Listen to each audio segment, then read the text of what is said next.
Shimate Kriwe Jan Akanji Te Ange Te Manga Abiahane Dawe Toma Sinteto Mudo Yeshu Kri Swedo Sin Muro Set Sayin Humuga Abiahanta Iset Ta Yago Ta Yudama Saye Nina Dasu Yuda Di Mimi Kimpon Tama Dimiento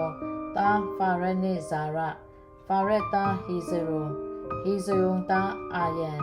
Ayan Ta Aminade Ta Nashon Ta Salamon Di Mimi Kimpon Raket Dimiento Ta Bosa Di Mimi Kimpon Yuda Dimiento Ta Obet Ta Yeshe Ta Dawi Minji Di Akanye Chauma Akanye Sate Dawi Minji Di Uriya Ikimpon Pipudo Mima Dimiento Ta Solomon Ta Yobang Ta Abiya Ta Ata Ta Yoshepet Ta Yehoran Ta Ozi Ta Yodan Ta Arket Ta Hizaki Ta Manashi Ta Amon Ta Yoshi Ta Yorike Di Babylon Yudu Nia Bianca Nidwin Niento Ta Ikoni Masaye Nina Desudi Akanye Sene Ma Sacha Babylon Yudu Nia Bianti Na Ikoni Ta Shaladila Ta Yeubabila Ta Abu Ta Iliake Ta Azor Ta Zado Ta Akin Ta Ilo Ta Ilasa Ta Matan Ta Yago Miento Ta Ka Mari Ikibon Yotati To Mari Di Krihu Kowo Tamodo Yeshu Ik Mero Pi Akanye Sakoma Sashi Idolin Suisin Nuese Banga Abiahan Madi Dawe Tai Ang Teset Lise Dawe Madi Babylon Mudo Nia Pianti Tai Ang Teset Lise Babylon Mudo Pianpi Madi Krito Tai Ang Teset Lise Piteti Yeshu Kriti Kwami Jingo Kando Mudo Ajanya Humuga Medo Mari Di Yotani Timya Sao Ning Machete Midwin Dan Shindo Winnie Do Jang Break Sweni Tui Kimpon Yotati Tudo Gang Pi Mari Ateri Go Mepesi Chindo Jang They say so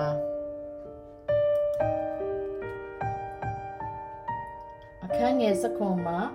Nase Iduli Musin Nese Banga Abiahan Madi Dawi Tai Ang Teset Lise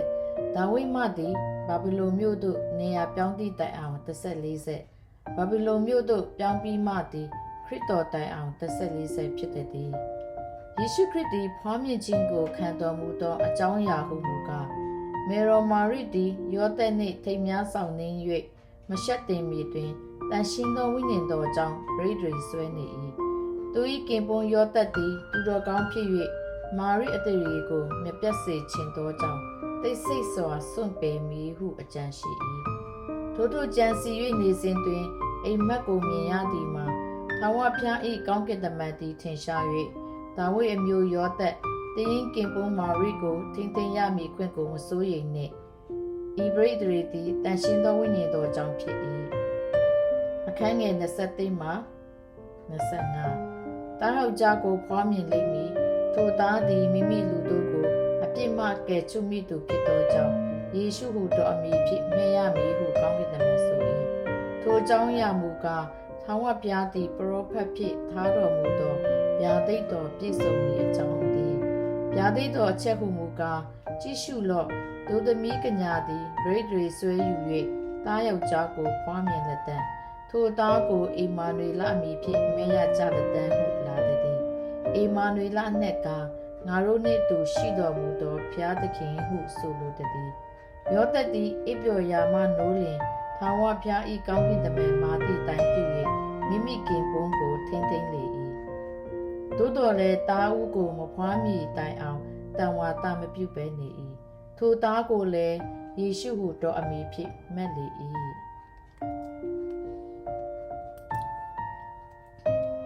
ရှမာတဲခရစ်ဝင်ကျမ်းအခန်းကြီးနဲ့အငယ်1မှ6ယူဒပြည်ဗက်နီမြို့၌ဟေရိုမင်းကြီးလက်ထက်ယေရှုသည်ဖွားမြင်ခြင်းကိုခံတော်မူပြီးမှမာကုပညာရှိတို့သည်အရှိပီကယေရုရှလင်မြို့သို့ရောက်လာကြလင်ယခုဖွားမြင်သောယူဒရှင်ဘုရင်သည်အဘယ်မှရှိတော်မူသည်နည်းအရှိပီ၌သူ၏ကျယ်ကိုငါတို့မြင်ရသည်ဖြစ်၍ဖူးတွေ့ပူဇော်ခြင်းကရောက်လာပြီဟုမြေမြန်းပြောဆိုကြ၏ထိုစကားကိုကြားလင်ဟေရိုမင်းကြီးသည်ယေရုရှလင်မြို့သူမြို့သားပေါင်းတို့နှင့်တကွစိတ်ပူပန်ခြင်းသို့ရောက်သည်ဖြင့်လီဘရဟိတ်ကြီးတို့နှင့်လူတို့တွင်ကြံပြုเสียရှိသမျှတို့ကိုစုဝေးစေ၍ခရစ်တော်ကိုအဘယ်အရက်မှပွားမြင်လိမ့်မည်နည်းဟုပြင်းမြဲတော်မူ၏ထိုဆရာတို့ကလည်းပရောဖက်တဦးရေးထားသောအချက်ဟုမူကားအိုယူဒပြည်ဗက်လင်မြို့အစိုးရသောယူဒမြို့တို့တွင်တင်ဒီမြို့ငယ်မြို့ရွတ်မဟုတ်အကြောင်းမူကားငါ၏လူစုဣဒေလအမျိုးကိုအုပ်စိုးရသောသခင်သည်တင်၏အထဲမှပေါ်ထွန်းလက်တန်းဟုကျမ်းမာရှိပါ၏ထိုကြောင့်ယူဒပြည်ဗက်လင်မြို့၌ခရစ်တော်ကိုဖွားမြင်ရပါမည်ဟုမင်းကြီးအားပြန်ကြားလျှောက်ထားကြ၏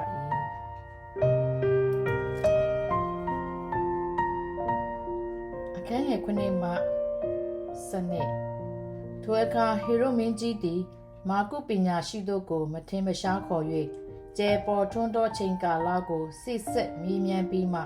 တင်တို့သွား၍ထိုသူငယ်ကိုကြိုးစားရှာကြပါတွေ့လင်ငါထံသို့ပြန်လာ၍ငါလည်းထိုသူငယ်ကိုဖူးတွေ့ပူဇော်ရအောင်ကြားပြောကြပါဟုမှာထားတော်မူလျက်ဗက်လီမြို့သို့ဆေလွတ်လေ၏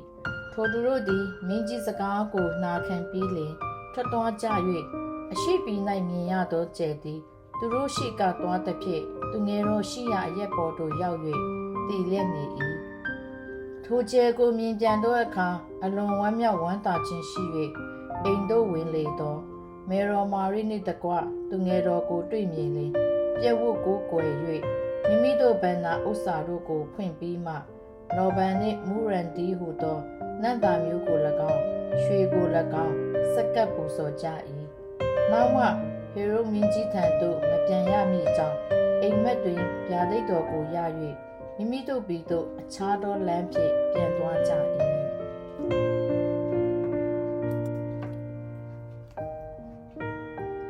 အေဂုတုပြည်သို့ရှောင်တိန်ခြင်းအခန်းငယ်73မှ15ထိုသူတို့သွားကြသည့်နောက်ယောသက်သည်အိမ်မက်ကိုမြင်သည်မှာထာဝရဘုရား၏ကောင်းကင်တမန်သည်ထင်ရှား၍တင်ထလော့မေတော်နှင့်သူငယ်တော်ကိုဆောင်ယူပြီးလင်အေဂုတုပြည်သို့ပြေး၍တဖန်ငါပြောဆိုသည့်တိုင်အောင်ထိုပြည်၌နေလော့ဟေရိုမင်းကြီးသည်သူငယ်တော်ကိုတတ်အံ့သောငါရှာလိမ့်မည်ဟုဆိုလေ၏ထိုအခါယောသက်သည်ထ၍မေတော်နှင့်သူငယ်တော်ကိုညအချိန်၌ဆောင်ယူပြီးလင်အေဂုတုပြည်သို့ထွက်သွား၍ဟေရိုမင်းကြီးအနှိမ့်ဆရောက်သည့်တိုင်အောင်ထိုပြည်၌နေလေ၏ဤအကြောင်းအရာကငါသားကိုအေဂုတုပြည်မှငါခေါ်ခဲ့ပြီဟုထာဝရဘုရားသည်ပရောဖက်ဖြင့်ထားတော်မူသောဗျာဒိတ်တော်ပြည့်စုံမည်အကြောင်းသည်သူငယ်ယောက်ျားများကိုတတ်ခြင်းအခန်းငယ်16မှ18ထိုအခါဟေရိုမင်းကြီးသည်မာကုပညာရှိတို့လက်ဖြားသည်ကိုသိလင်ပြင်းစွာမြတ်ထွက်၍လူကိုစေလွတ်သဖြင့်မာကုပညာရှိတို့၌စစ်မြင်းမြန်းပြီးသောကျဲ၏အချိန်ကာလကိုထောက်၍ဗက်လီမြို့မှစသောကျေးလက်ရှိသမျှတို့၌နှစ်အရွယ်မှစ၍ထိုအရွယ်အောက်ရောက်သောသူငယ်ယောက်ျားပေါင်းတို့ကိုတက်စေ၏ပရောဖက်ယေရမိဟောပူဒီကယာမယက်၌တဲစွာသောညီးတွားငိုကြွေးမိတမ်းခြင်းတန်ကိုကြားရ၍ယာကေလသည်မိမိသားတို့မရှိသောကြောင့်ငို၍စိတ်မပြေနိုင်ဟူသောစကားသည်ထိုအခါ၌အမှန်ကျသည်အေဂုတုပြည်မှပြန်လာခြင်းအခန်းငယ်19မှ23ဟေရိုမင်းကြီးအနှိမ့်ဆရောက်သည့်နောက်ယောသက်သည်အေဂုတုပြည်၌အိမ်မက်ကိုမြင်ပြန်သည်မှာထာဝရဘုရား၏ကောင်းကင်တမန်သည်ထင်ရှား၍တင်ထလော့ မေရောနှင့်သူငယ်တော်ကိုဆောင်ယူပြီးလင်ဣတေလတိုင်းသို့တွားလော့သူငယ်တော်ကိုတက်အံ့သောငါရှာတော်သူတို့သည်တေကြပြီဟုဆိုလေ၏ထိုအခါယောသက်သည်ထ၍မေရောနှင့်သူငယ်တော်ကိုဆောင်ယူပြီးလင်ဣတေလတိုင်းသို့တွား၍ရောက်သည်ရှိသောဟေရိုမင်းကြီး၏အရာ၌တားတော်အာခေလသည်ယူဒပြည်တွင်မင်းပြုကြောင်းကိုကြားရလင်ထိုပြည်သို့မတော်ဝင်၍အိမ်မက်၌ဗျာဒိတ်တော်ကိုရပြန်ပြီးမှဂါလိလဲပြည်သို့တွား၍ခရစ်တော်ကိုနာဆွဲလူဟုခေါ်ဝေါ်ကြလက်တန့်ဟုသောပရောဖက်တို့၏နှုတ်ထွက်နှင့်အညီနာဇရက်အမည်ရှိသောမြို့သို့ရောက်၍အမြဲနေလေ၏ဗိသုစံဆရာယောဟန်ဟောပြောခြင်းရှမဿဲခရစ်ဝင်အခန်းကြီး3အငယ်1မှ6ထိုကာလအခါဗိသုစံဆရာယောဟန်သည်ပေါ်ထွန်းလေကောင်းကင်နိုင်ငံတော်သည်တည်လူနေပြီထို့ကြောင့်နောင်တအရကြလောဟုယူဒတော်၌ဟောလေ၏ပရောဖက်ဟေရှာယဟောဘူးဒီကတော်၌ဟိကြောသောသူ၏အတန်မှာထာဝရဘုရားကြွတော်မူရာလမ်းကိုပြင်ကြလော့လမ်းခီးတော်ကိုဖြောက်စေကြလော့ဟုသောအချက်၌ထိုယောဟန်ကိုဆိုလိုသည်ယောဟန်သည်ကလအုပ်အမွေးနှင့်ရက်သောအဝတ်ကိုဝတ်လျက်ခါး၌တရေကပန်းကိုစီးလျက်ကျိုင်းကောင်နှင့်တော၌ဖြစ်သောပြားရည်ကိုစားလျက်နေ၏ထိုအခါယေရုရှလင်မြို့မှစ၍ယူဒပြည်သူပြည်သားယော်ဒန်မြစ်နားမှနေသောသူပေါင်းတို့သည်ယောဟန်ထံသို့ထွက်သွား၍မိမိတို့ပြစ်များကိုဖော်ပြလျက်ယော်ဒန်မြစ်၌ဗေသိစံကိုခံကြ၏အခန်းငယ်9မှအခန်းငယ်7ပါရိရှဲနှင့်ဇဒုကေအများတို့သည်ဗေသိစံကိုခံအံ့သောငါလာကြသည်ကိုယောဟန်သည်မြင်လေအချင်းမွေဆိုးအမျိုးတို့ရောက်လို့သောဘေးဒဏ်မှပြေးသွားစိတ်သောငါအဘယ်သူသည်တင်တို့ကိုတတိပေးပြီးတည်းနောင်တရချင်းနှင့်ထိုက်တန်သောအကျင့်ကိုကျင့်ကြလော့အာဗြဟံသည်ငါတို့အဘဖြစ်သည်ဟု၍စိတ်ထဲ၌မအောင်မေ့ကြနှင့်ဘုရားသခင်သည်ဤကြောက်ခဲတို့မှအာဗြဟံသားတို့ကိုထုတ်ပေါ်ဖန်ဆင်းနိုင်တော်မူသည်ဟုငါမှန်ဆို၏တစ်ပင်အမြင့်နားမှပစိန်ထားလက်ရှိသည်ဖြစ်၍ကောင်းသောအသည်မတိသောအပင်ရှိသည်များတို့ကိုခုတ်လဲ၍မိထဲသို့ချလိုက်ရ၏ငါသည်နောင်တဖို့လို့ငါတင်တို့ကိုရေနှင့်ပိဋိဆံပေး၏ငါနောက်ကြွလာသောသူသည်ငါထက်သက်ဆွမ်းနိုင်၏ထိုသူ၏ခြေနှင်းတော်ကိုမြဆောင်ချင်းငါမထိုက်ထိုသူသည်တန်ရှင်းသောဝိညာဉ်တော်နှင့်၎င်းမီးနှင့်၎င်းတင်တို့ကိုပိဋိဆံပေးမည်လက်တော်တွင်စကောပါလက်မိမိကောက်တဲ့တလင်းကိုရှင်းလင်းစေသဖြင့်မိမိဂျုံစပါးကိုကြည်၌စုသိမ်းတွင်းထား၍အပြင်းကိုကမငိမ့်နိုင်သောမီးနှင့်ရှုပ်တော်မူလက်တန်းဟုယောဟန်ဟောပြော၏အခန်းငယ်9မှ10ပါရိရှဲနှင့်ဇဒုကေအများတို့သည်ဗေသိစံကိုခံအံ့သောငါလာကြသည်ကိုယောဟန်သည်မြင်လျင်အချင်းမွေဆိုးအမျိုးတို့ရောက်လို့သောဘေးဒဏ်မှပြေးသွားစိတ်သောငါအဘယ်သူသည်တင်တို့ကိုတတိပေးပြီးတည်းနောင်တရချင်းနှင့်ထိုက်တန်သောကျင့်ကိုကျင့်ကြလော့အာဗြဟံသည်ငါတို့အဘဖြစ်သည်ဟု၍စိတ်ထဲ၌မအောင်မေ့ကြနှင့်ဘုရားသခင်သည်ဤကြောက်ခဲတို့မှအာဗြဟံသားတို့ကိုထုတ်ဖော်ဖန်ဆင်းနိုင်တော်မူသည်ဟုငါအမှန်ဆို၏တစ်ပင်အမြင့်နားမှပစိန်ထားလက်ရှိသည်ဖြစ်၍ကောင်းသောအသည့်မတိသောပင်ရှိသည်များတို့ကိုခုတ်လဲ၍မိထဲသို့ချလိုက်ရ၏ငါသည်နောင်တဖို့လို့ငါတင်တို့ကိုရေနှင့်ပိဋိဆံပေး၏ငါနောက်ကြွလာသောသူသည်ငါထက်သက်ဆွမ်းနိုင်၏ထိုသူ၏ခြေနှင်းတော်ကိုမြဆောင်ချင်းငါမထိုက်ထိုသူသည်တန်ရှင်းသောဝိညာဉ်တော်နှင့်၎င်းမီးနှင့်၎င်းတင်တို့ကိုပိဋိဆံပေးမည်လက်တော်တွင်စကောပါလေမိမိကောက်တဲ့တလင်းကိုရှင်းလင်းစေသဖြင့်မိမိဂျုံစပါးကိုကြည်၌စုသိမ်းတွင်းထား၍အပြင်းကိုကမငိမ့်နိုင်သောမီးနှင့်ရှုပ်တော်မူလက်တန်းဟုယောဟန်ဟောပြော၏ဗေသိစံမင်္ဂလာခံတော်မူခြင်းအခန်းငယ်73မှ19ထိုအခါယေရှုသည်ဗေသိစံကိုခံအံ့သောငါဂါလိလဲပြည်မှယော်ဒန်မြစ်နားယောဟန်ထံသို့ကြွတော်မူ၏ယောဟန်ကလည်းအကျွန်ုပ်သည်ကိုရောထံ၌ဗေသိစံကိုခံရမိကြောင်းရှိပါသည်ဖြစ်၍ကိုရောသည်ကျွန်ုပ်ထံသို့ကြွလာတော်မူသလိုဟုယေရှုကိုစီးသားလေ၏ ယေရှုကလည်းအလုံးစုံသောတရားတို့ကိုအကုန်စင်ကျင့်သင့်သည်ဖြစ်၍ယခုအခွင့်ပေးပါဟုပြန်ပြောတော်မူ၏ထိုအခါယောဟန်သည်ဝန်ခံလေ၏ယေရှုသည်ဗိသိဇံကိုခံတော်မူပြီးလျှင်ရေမပေါ်ထဆင်တွင်ကောင်းကင်ဖွင့်လှစ်သဖြင့်ဖျားသခင်၏ဝိညာဉ်တော်သည်ဂျူးငယ်ကဲ့သို့ဆင်းသက်၍ကိုယ်တော်ပေါ်၌နားတော်မူသည်ကိုမြင်ရ၍ဤသူကငါနှစ်သက်မြတ်နိုးရာငါ၏ချစ်သားပေသည်ဟုကောင်းကင်ကအတန်တော်ဖြစ်လေ၏စုံစမ်းသွေးဆောင်ခံရခြင်းရှမဿဲခန်းကြီး4အငယ်1မှ4ထိုအခါမာန၏စုံစမ်းသွေးဆောင်ခြင်းကိုခံစေမိကြောင်းဝိညာဉ်တော်သည်ယေရှုကိုတောသို့ပို့ဆောင်တော်မူ၍ယေရှုသည်အရက်40ပတ်လုံးအစာအာဟာရကိုမသုံးဆောင်ဘဲနေပြီးမှမုတ်တိတ်ခြင်းသို့ရောက်တော်မူ၏အထွေအခါစုံစမ်းသွေးဆောင်တော်သူသည်ချီးကပ်၍ကိုရောသည်ဖျားသခင်၏သားတော်မှန်လေဤကြောက်ခဲတို့ကိုမုတ်ဖြစ်စေခြင်းကအမိတ်ရှိတော်မူပါဟုလျှောက်လေ၏ယေရှုကလည်းလူသည်မုတ်အားဖြင့်သာအသက်ကိုမွေးရမည်မဟုတ်ဖျားသခင်မိန့်တော်မူသည်များအားဖြင့်အသက်ကိုမွေးရမည်ကျမ်းစာလာသည်ဟုပြန်ပြောတော်မူ၏အခန်းငယ်9မှ9ထိုအခါမာနတ်သည်ယေရှုကိုတန်ရှင်းသောမြို့တော်သို့ဆောင်သွား၍ဗိမာန်တော်၏အထွတ်၌တင်ထားပြီးလျှင်ကျမ်းစာလာသည်ကကောင်းကင်တမန်တို့အားတင့်ဖို့မှာထားတော်မူသည်ဖြစ်၍တင်ဤခြေကိုကြောက်နှင့်မတိမခိုက်စေခြင်းကသူတို့သည်တင့်ကိုလက်နှင့်မဆချီပင့်ကြလိမ့်မည်ဟုလာ၏ထို့ကြောင့်ဘုရားသခင်၏သားတော်မှန်လင်ကိုအောက်သို့ချလိုက်တော်မူပါဟုလျှောက်လေ၏ယေရှုကလည်းတင်၏ဖျားခင်ထာဝရဘုရားကိုတင်သည်အစုံစမ်းမပြုရဟုကျမ်းစာလာပြန်သည်ဟုမိန့်တော်မူ၏အခန်းငယ်10မှ17တဖန်မာနတ်သည်ယေရှုကိုအလွန်မြင့်လစွာသောတောင်ပေါ်သို့ဆောင်သွား၍ဤလောက၌ရှိသမျှသောတိုင်းနိုင်ငံတို့ကို၎င်းထိုတိုင်းနိုင်ငံတို့၏ဘုံစည်းစိမ်ကို၎င်းပြညွှန်၍ကိုရောသည်ငါကိုညွတ်ပြက်ကိုးကွယ်လင်ယခုပြလေသမျှတို့ကိုငါပေးမည်ဟုဆိုလေ၏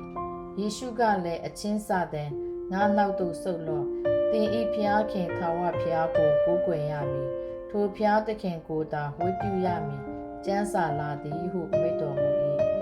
ထိုအခါမာနတ်သည်အထံတော်မှထွက်သွား၍ကောင်းကင်တမန်တို့သည်ချီးကဲ့လျက်လူတွေးကြ၏ဂါလိလဲပြည်တွင်အမှုတော်စတင်ခြင်းအခန်းငယ်7မှ19ယောဟန်သည်ထောင်ထဲသို့ရောက်ကြောင်းကိုယေရှုသည်ကြားလျှင်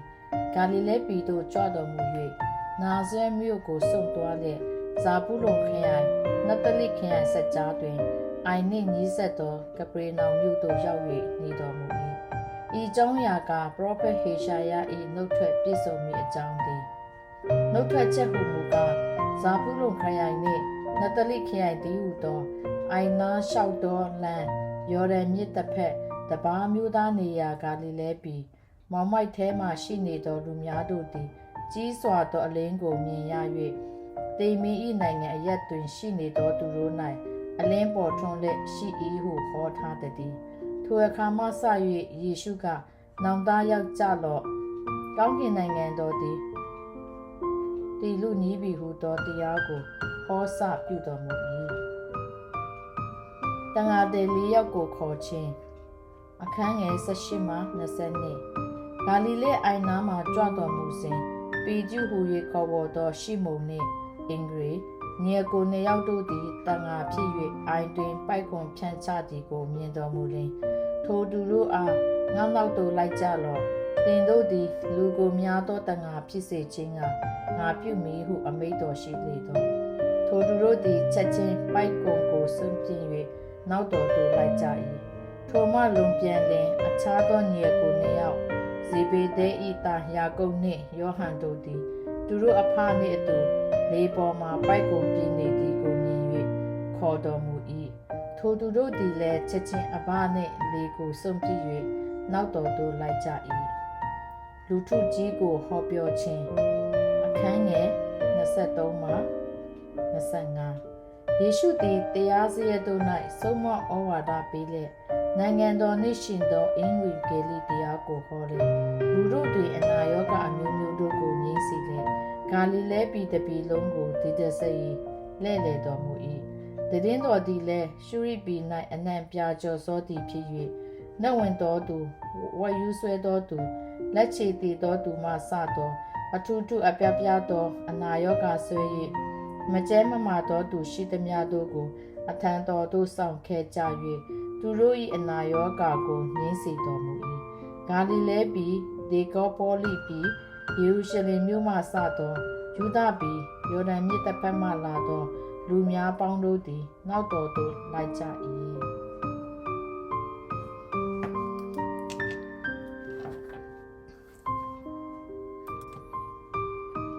ရှမတဲခရစ်ဝင်အခန်းကြီး9ငယ်1မှ2ထိုလူပေါင်းတို့ကိုမြင်လေကိုရောသည်တောင်ပေါ်သို့တက်၍ထိုင်တော်မူသောအခါတပည့်တော်တို့သည်ကိုရောရင်းသို့ချီကပ်ကြ၏ထိုအခါနှုတ်တော်ကိုဖွင့်၍တပည့်တော်တို့အားဆုံးမဩဝါဒပေးတော်မူသည်မှာမင်္ဂလာတရားတော်အခန်းငယ်3မှ7စိတ်နှလုံးနှိမ့်ချသောသူတို့သည်မင်္ဂလာရှိကြ၏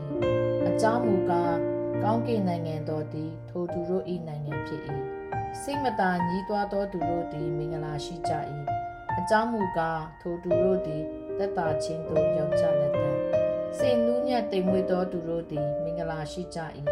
အကြောင်းမူကားထိုသူတို့သည်ပြီးတော်ကိုအမွေခံရကြလက်တံဖြောင့်မတ်ခြင်းပါရမီကိုစာငတ်ခင်မှုသောသူတို့သည်မင်္ဂလာရှိကြ၏အကြောင်းမူကားထိုသူတို့သည်ဝါပြောခြင်းသို့ရောက်ကြလက်တံတနာဆုံမဲ့သောသူတို့သည်မင်္ဂလာရှိကြ၏အကြောင်းမူကားထိုသူတို့သည်တနာဆုံမဲ့ခြင်းကိုခံရကြလက်တံစိတ်နှလုံးဖြူစင်သောသူတို့သည်မင်္ဂလာရှိကြ၏အကြောင်းမူကားထိုသူတို့သည်ဘုရားသခင်ကိုမြင်ရကြလက်တံသူတစ်ပါးချင်းခိုက်ရန်ပြုခြင်းကိုရင်းစေတတ်သောသူတို့သည်မင်္ဂလာရှိကြ၏အကြောင်းမူကားထိုသူတို့သည်ဘုရားသခင်၏သားတော်ဟုခေါ်ဝေါ်ခြင်းကိုခံရကြလက်တံဖြောင့်မတ်ခြင်းတရားကြောင့်နောက်ဆက်ညှင်းဆဲခြင်းကိုခံရသောသူတို့သည်မင်္ဂလာရှိကြ၏အကြောင်းမူကားကောင်းကင်နိုင်ငံတော်သည်ထိုသူတို့၏နိုင်ငံဖြစ်၏ငါကြောင့်တင်တို့ကိုကဲ့ရဲ့ညှင်းဆဲ၍မမှန်ပဲလျက်အပြစ်တကာတင်ကြသောအခါတင်တို့သည်မင်္ဂလာရှိကြ၏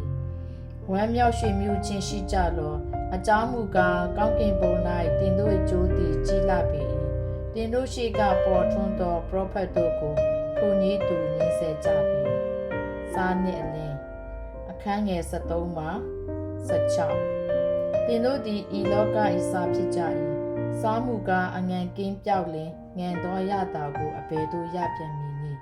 ပြင်တို့ပြစ်လိုက်၍ကြော်နှင်းခြင်းမှတပါအဘယ်သုံးမြမဝင်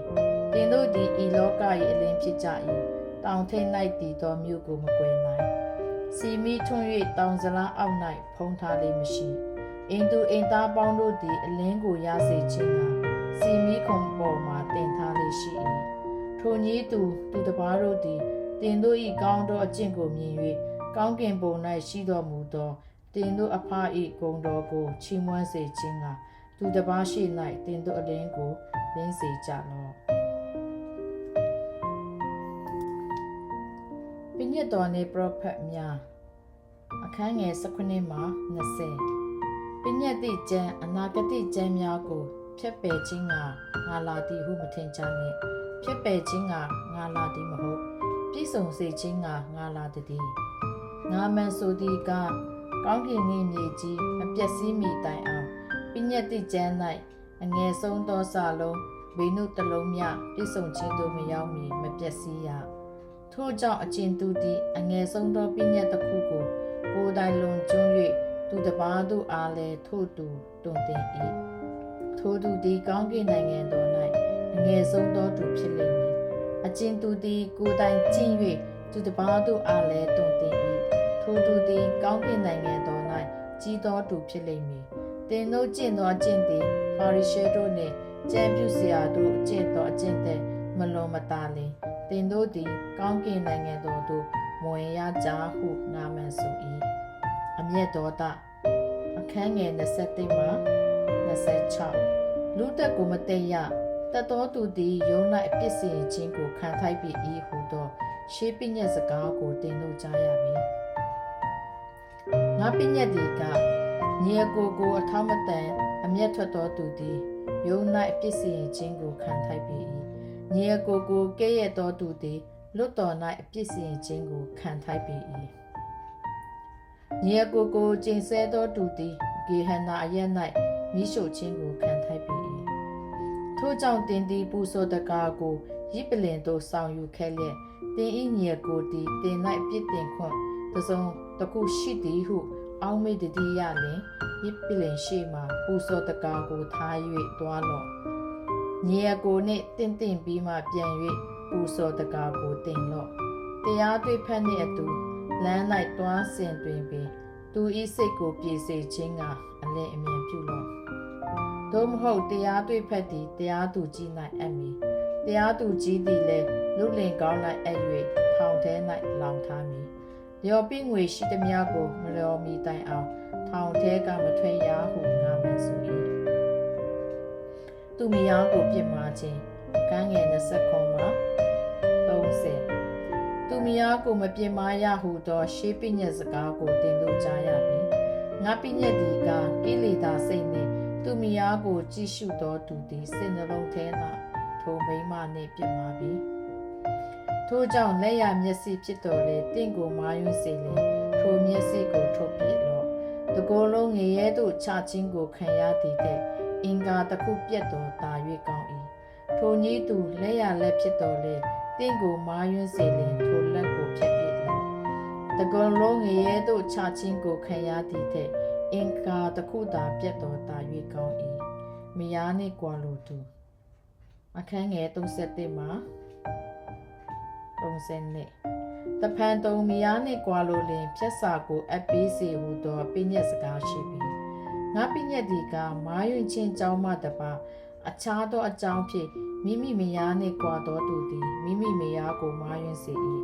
ကွာသောမိမနှင့်ဆုံဖက်ခြင်းကိုပြုသောသူသည်လည်းသူ့မယားကိုပြစ်မှာ၏ကျိန်ဆိုခြင်းအခန်းငယ်33မှာ39တဖန်တုံမဟုတ်မမှန်ပဲလေကျိန်ဆိုခြင်းကိုမပြုရကျိန်ဆိုခြင်းကိုပြုသည့်အတိုင်းထာဝရဘုရားရှိတော်၌တည်စီလောဟုသောရှေးပညတ်စကားကိုတင်လို့ကြားရပြီ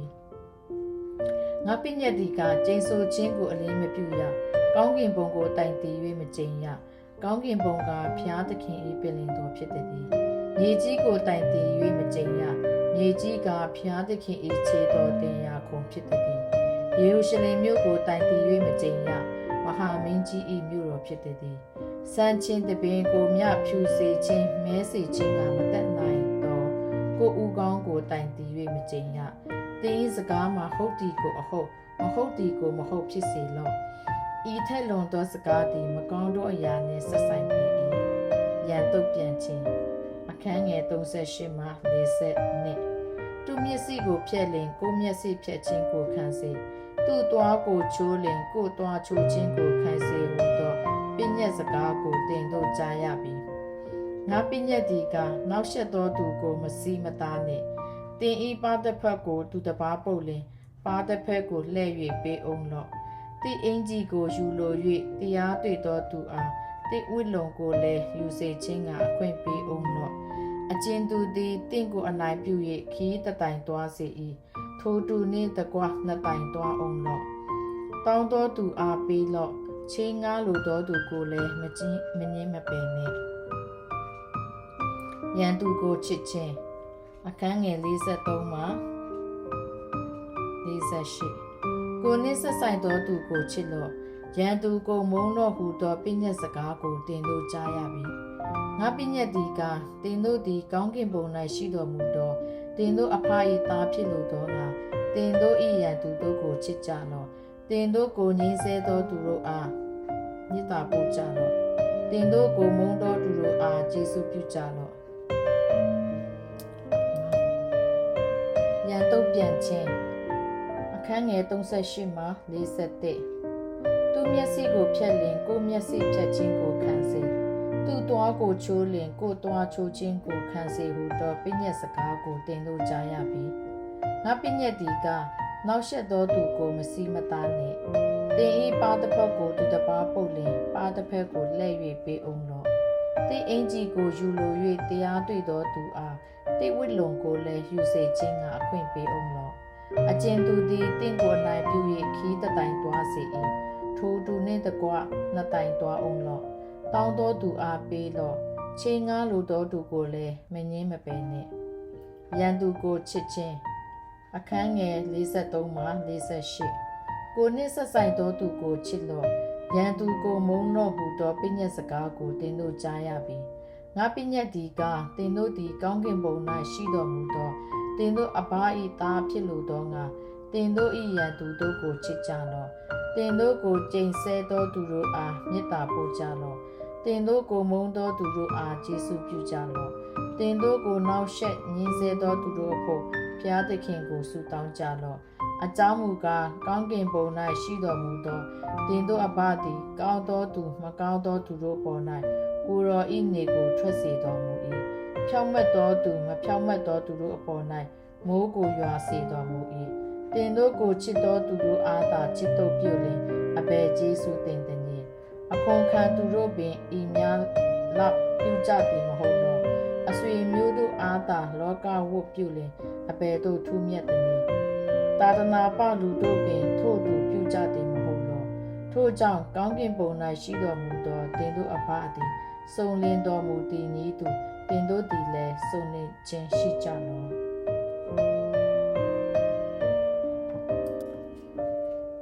ရှမတဲခရစ်ဝင်အခန်းကြီး6အငယ်1မှ4အလူဒါနလူများတို့မြင်စေခြင်းကကိုယ်တည်လာအကျင့်ကိုသူရှိမောင်း၌မကျင့်မိအကြောင်းတတိပြုကြလောသို့မဟုတ်ကောင်းကင်ဘုံ၌ရှိတော်မူသောတင်တို့အဘထံမှအကျိုးကိုမခံမရကြထို့ကြောင့်တင်သည်အလူဒါနကိုပေးသောအခါလူဝတ်သောသူတို့သည်လူများအချီးမွမ်းကိုခံလို၍ပွဲတပင်လန်ခီး၌မိမိတို့ရှေ့မှတဘိုးခရမုတ်စီသည်ညီသူမပြုနှင့်ငါမှန်ဆိုသည်ကထိုသူတို့သည်မိမိတို့အကျိုးကိုရကြပြီတင်သည်အလူဒါနကိုပေးသောအခါပေးကြောင်းကိုမထင်ရှားစေခြင်းက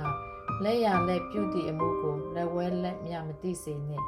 မထင်ရှားသောအရာကိုမြင်တော်မူသောတင်၏အဘသည်အကျိုးကိုထင်ရှားစွာပေးတော်မူလက်တံသုတောပတနာပြုနည်းအခန်းငယ်9မှာ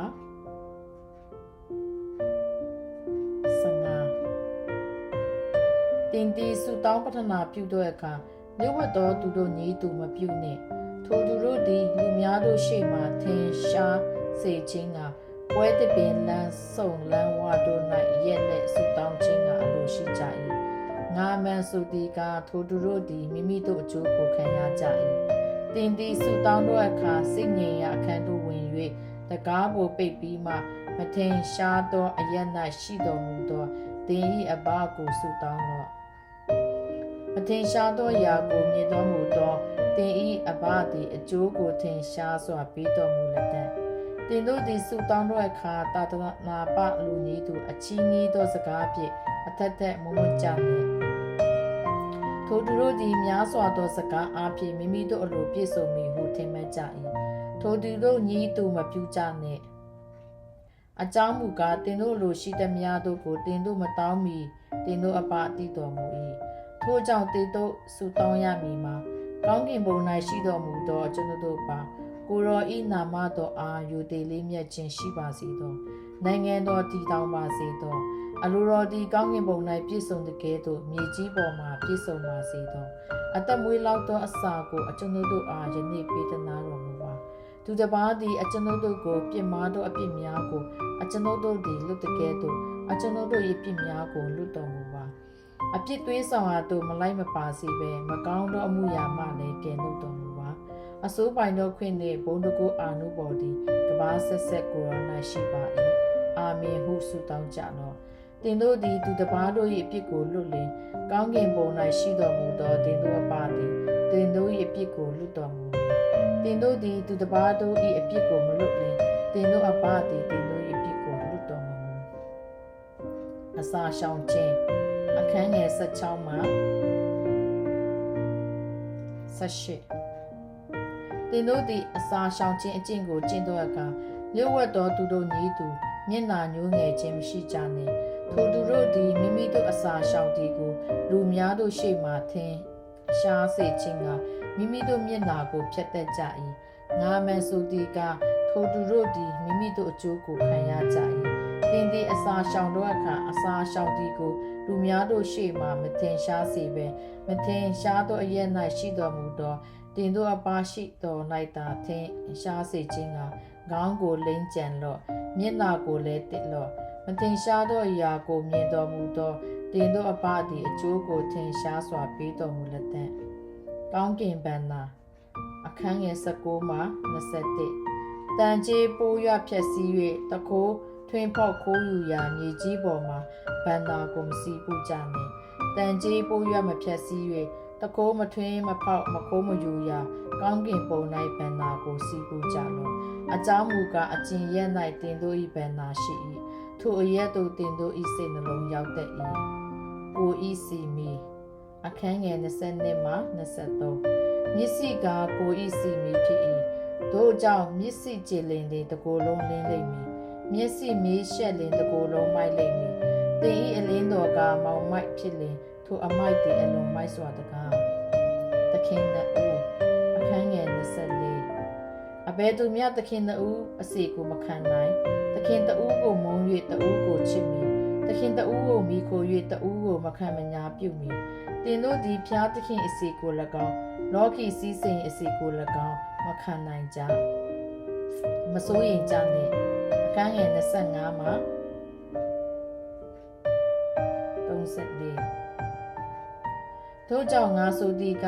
အဘယ်သို့စားတော့ရမည်ဟုအသက်ဖို့မစိုးရင်ကြနှင့်အဘယ်သို့ဝေးရမည်ဟုကိုယ်ဖို့မစိုးရင်ကြနှင့်အစာထက်အသက်မြတ်သည်မဟုတ်လောအဝိထက်ကိုမြတ်သည်မဟုတ်လောမိုးကောင်းကင်၌ကျင်လေသောငှက်များကိုကြည့်ရှုဆင်ခြင်ကြလော့ထိုငှက်တို့သည်မျိုးစိကိုမဆိုင်မကျဲစပားကိုမရိတ်ကြည်၌မစွန့်မသွင်းသို့တော်လည်းကောင်းကင်ဘုံ၌ရှိတော်မူသောတင်တို့အဖသည်သူတို့ကိုကြွေးမွေးတော်မူ၏ထိုငှက်တို့ထက်တင်တို့သည်အလွန်မြတ်သည်မဟုတ်လောအဘယ်သူသည်စိုးရင်ခြင်းအဖြစ်မိမိအသက်တာကိုတထောင်ခန့်မြတိုးပွားစေနိုင်သည်အဝိဖို့၌ဘဲကြောင့်စိုးရင်ရသည်တောနင်းပင်တို့သည်အဘယ်သို့သောအားဖြင့်ကြီးပွားသည်ကိုဆင်ခြင်အောင်မေ့ကြလောထိုပင်တို့သည်အလုလဲမလို့ချီဖြစ်စေခြင်းကမငင်မဝိ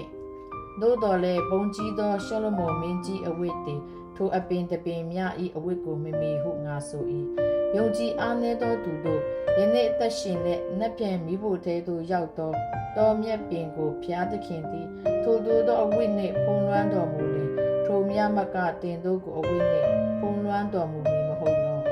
တို့ကြောင့်အဘယ်သို့စားတော့ရအံ့နည်းအဘယ်သို့ဝိရအံ့နည်းဟု၍မစိုးရင်ကြနှင့်ထိုအရာများကိုသာသနာပလူတို့သည်ရှာဖွေတတ်ကြ၏ထိုအရာများကိုတင်တို့သည်အတုံးလိုကြောင်းကိုကောင်းကင်ဘုံ၌ရှိတော်မူသောတင်တို့အပါသည်တည်တော်မူ၏ဖျားသခင်၏နိုင်ငံတော်နှင့်ဖြောင့်မတ်ခြင်းတရားတော်ကိုရှေးဥစွာရှာကြလောနောက်မှထိုအရာများကိုထပ်၍ပေးတော်မူလက်တံထိုကြောင့်နှက်ပြန်ဖို့မစိုးရင်ကြနှင့်နှက်ပြန်နေသည်မိမိအဖို့စိုးရင်လိမ့်မည်ယခုနေ့၌ရှိသောမကောင်းမသင့်သောအရာသည်ယခုနေ့ဖို့လောက်ပေ၏ရှမတေခရီဝေခန်းကြီးခနဲ့အငယ်တိမ6စစ်ကြောဆုံးဖြတ်ခြင်းတင်တို့သည်စစ်ကြောဆုံးဖြတ်ခြင်းနှင့်ကင်းလွတ်ရမည်အကြောင်းသူတစ်ပိုင်းအမှု၌စစ်ကြောဆုံးဖြတ်ခြင်းကိုမပြုကြနှင့်တင်တို့သည်အကျင့်တရားတိုင်းသူတစ်ပါးကိုစီရင်ကြ၏ထိုတရားတိုင်းစီရင်ခြင်းကိုခံရကြမည်အကျင့်ချိန်တင်းပမာဏနှင့်သူတစ်ပါးအားပေး၏ထိုပမာဏတိုင်းကိုခံရကြမည်ကိုမျက်စိ၌ရှိသောတခြင်းကိုမအောင်မေ့ပဲမြေကိုမျက်စိ၌ရှိသောညောင်ငယ်ကိုအဘဲကြောင့်ကြည့်ရှုသည်ကိုမျက်စိ၌တခြင်းရှိလဲပင်မြေကိုအားတင်းဤမျက်စိ၌ရှိသောညောင်ငယ်ကိုထုတ်ပြစေဟုအဘဲတို့ဆိုသည်လက်ဝတ်တော်သူကိုမျက်စိ၌ရှိသောတန်ခြင်းကိုရှေးဦးစွာထုတ်ပြလောနောက်မှမြေကိုမျက်စိ၌ရှိသောညောင်ငယ်ကိုထုတ်ပြခြင်းကရှင်းလင်းစွာမြင်လိမ့်မည်ဖြူစင်သောအရာကိုခွေးတို့အားမပေးကြနှင့်အလဲရတနာတို့ကိုဝတ်တို့ရှိမှမချမထားကြနှင့်တို့ပြုလင်ထိုအရာတို့ကိုကြော်နှင်း၍ပင်တို့ကိုလဲလဲကိုက်ဖြတ်ကြနှင့်တောင်းတော့ရှာတော့ခေါင်းတော့အခန်းငယ်9မှာစနစ်တောင်းကြတော့တောင်းနေရမယ်ရှာကြတော့ရှာနေတွေ့မယ်တကောင်း ကိုခောက်ကြတော့ခောက်လင်ပွင့်ပြီတောင်းတော်သူမိဒီကာရ၏ရှာတော်သူလဲတွေ့၏ခောက်တော်သူအားလဲတကားကိုပွင့်၏တားသည်မုတ်ကိုတောင်းလေမိမိသားအားကြောက်ကိုပြီးမဲ့သူငါကိုတောင်းလေငွေကိုပြီးမိသူတစုံတယောက်မြောက်တင်တို့တွင်ရှိသလိုတင်တို့သည်အစိုးဖြစ်လဲပင်ကိုသားတို့အားကောင်းသောအရာကိုပေးတတ်လေထိုများမကကောင်းကင်ဘုံ၌ရှိတော်မူသောတင်တို့အဘသည်စုတောင်းသောသူတို့အားကောင်းသောအရာကိုတာ၍ပေးတော်မူမည်မဟုတ်လောတင်တို့သည်ကိုယ်၌သူတစ်ပါးပြုစေလိုသမျှတိုင်းသူတစ်ပါး၌ပြုကြလောဤပညတ်ကပညတ်တိကျမ်းနှင့်အနာဂတိကျမ်းတို့၏အချုပ်ချပင်ဖြစ်တည်းကျင်းတော်တကားအခန်းငယ်73မှ14ကျင်းတော်တကားကိုဝင်ကြလောပစ္စည်းချင်းတို့ရောက်တော်လမ်းနှင့်တကားသည်ကျဲဝင်းသည်ဖြစ်၍ဝင်တော်သူတို့သည်များကြ၏အသက်ရှင်ချင်းတို့ရောက်တော်လမ်းနှင့်တကားသည်အလွန်ကြီးမြောက်သည်ဖြစ်၍တွေ့ဝင်တော်သူတို့သည်နေကြ၏အပင်နှင့်အသည်အခန်းငယ်15မှ20အတွင်း၌ကြမ်းတမ်းသောတိုးခွေးဖြစ်လေတိုးရည်ကိုခြုံ၍တင်တို့ရှိရာသို့လာသောမိစ္ဆာပရောဖက်တို့ကိုတည်နှင့်ရှောင်ကြလောထိုသူတို့၏ခြင်းကိုထောင်း၍သူတို့၏တဘောကိုတေးကြလိမ့်မည်စုပင်၌စပစ်သေးကိုစုတတ်တယ်စုလေပင်၌တန်မောတဖန်သေးကိုစုတတ်တယ်ကောင်းသောပင်သည်ကောင်းသောအသီးမကောင်းသောပင်သည်မကောင်းသောအသီးကိုတီးတတ်၏ကောင်းသောပင်သည်မကောင်းသောအသီးမကောင်းသောပင်သည်ကောင်းသောအသီးကိုမတီးနိုင်ကောင်းသောအသီးမတီးသောပင်ရှိသည်များတို့ကိုခုတ်လဲ၍မိထဲသို့ချလိုက်တတ်၏တို့ဖြစ်လင်တို့ပရောဖက်တို့၏အကျင့်ကိုထောက်တော်သူတို့၏သဘောကိုသိရကြလိမ့်မည်တင်တို့ကိုငါအလင်းမသိအခန်းငယ်27မှ23တခင်ဟုငါကိုလျှောက်တော်သူတိုင်းကောင်းကင်နိုင်ငံတော်သို့ဝင်ရလိမ့်မည်မဟုတ်ကောင်းကင်ဘုံ၌ရှိတော်မူသောငါခမည်းတော်၏အလိုကိုဆောင်တော်သူတိုင်းလည်းဝင်ရလိမ့်မည်ထိုနေ့ကတခင်အကျွန်ုပ်သည်ကိုရောခွင့်နှင့်ဆုံးမဩဝါဒပေးပါပြီမဟုတ်လော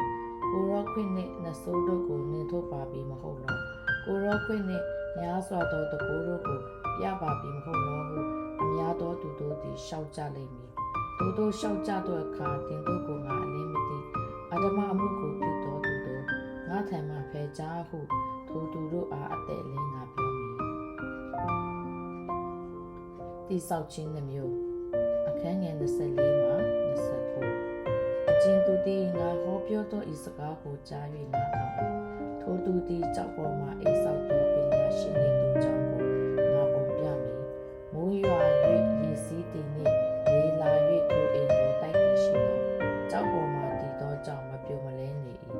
အကျဉ်သူသည်ငါဟောပြောသောဤစကားကိုကြား၍နားမထောင်ဘဲနေ၏ထိုသူသည်တဲပေါ်မှအိမ်ဆောက်သောလူမိုင်းနှင့်သူကြောင့်ကိုငါပုံပြမည်မိုးရွာ၍ရေစီးသည်နှင့်လေလာ၍ထိုအိမ်ကိုတိုက်သောအခါကြီးစွာသောပြိုလဲခြင်းသို့ရောက်လေသည်ဟုဟောတော်မူ၏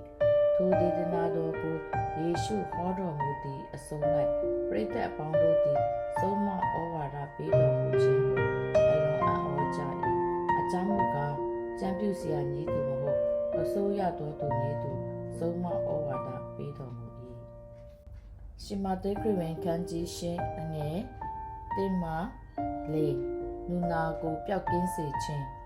ကိုရောဒီတောင်ပေါ်မှဆင်းကြွတော်မူလင်များစွာသောလူပေါင်းတို့သည်နောက်တော်သို့လိုက်ကြ၏ထိုအခါနူနာဆွဲသောသူတယောက်သည်ညွတ်ပြက်လက်သခင်အလိုတော်ရှိလျင်ကျွန်တော်ကိုတန်ရှင်းစေနိုင်တော်မူသည်ဟုလျှောက်လေ၏ယေရှုကလည်းငါလိုရှိ၏တန်ရှင်းခြင်းသို့ရောက်စေဟုမိန့်တော်မူလျက်လက်တော်ကိုဆန့်၍ထိုသူကိုတို့တော်မူ၏ထိုခဏချင်းတွင်နူနာပြောက်၍တန်ရှင်းခြင်းသို့ရောက်လေ၏ယေရှုကလည်းတင်ပတိပြုဤအကြောင်းကိုဘယ်သူအားမျှမပြောနှင့်ဤပရောဟိတ်ထံသို့တွား၍ကိုပြလော့သူတစ်ပါး၌တက်တည်ဖြစ်စေခြင်းကမောရှေစီရင်မှာထားသောပူဇော်တကားကိုဆက်လောဟုမိန့်တော်မူ၏တမူ၏ငယ်သားကိုကုသခြင်း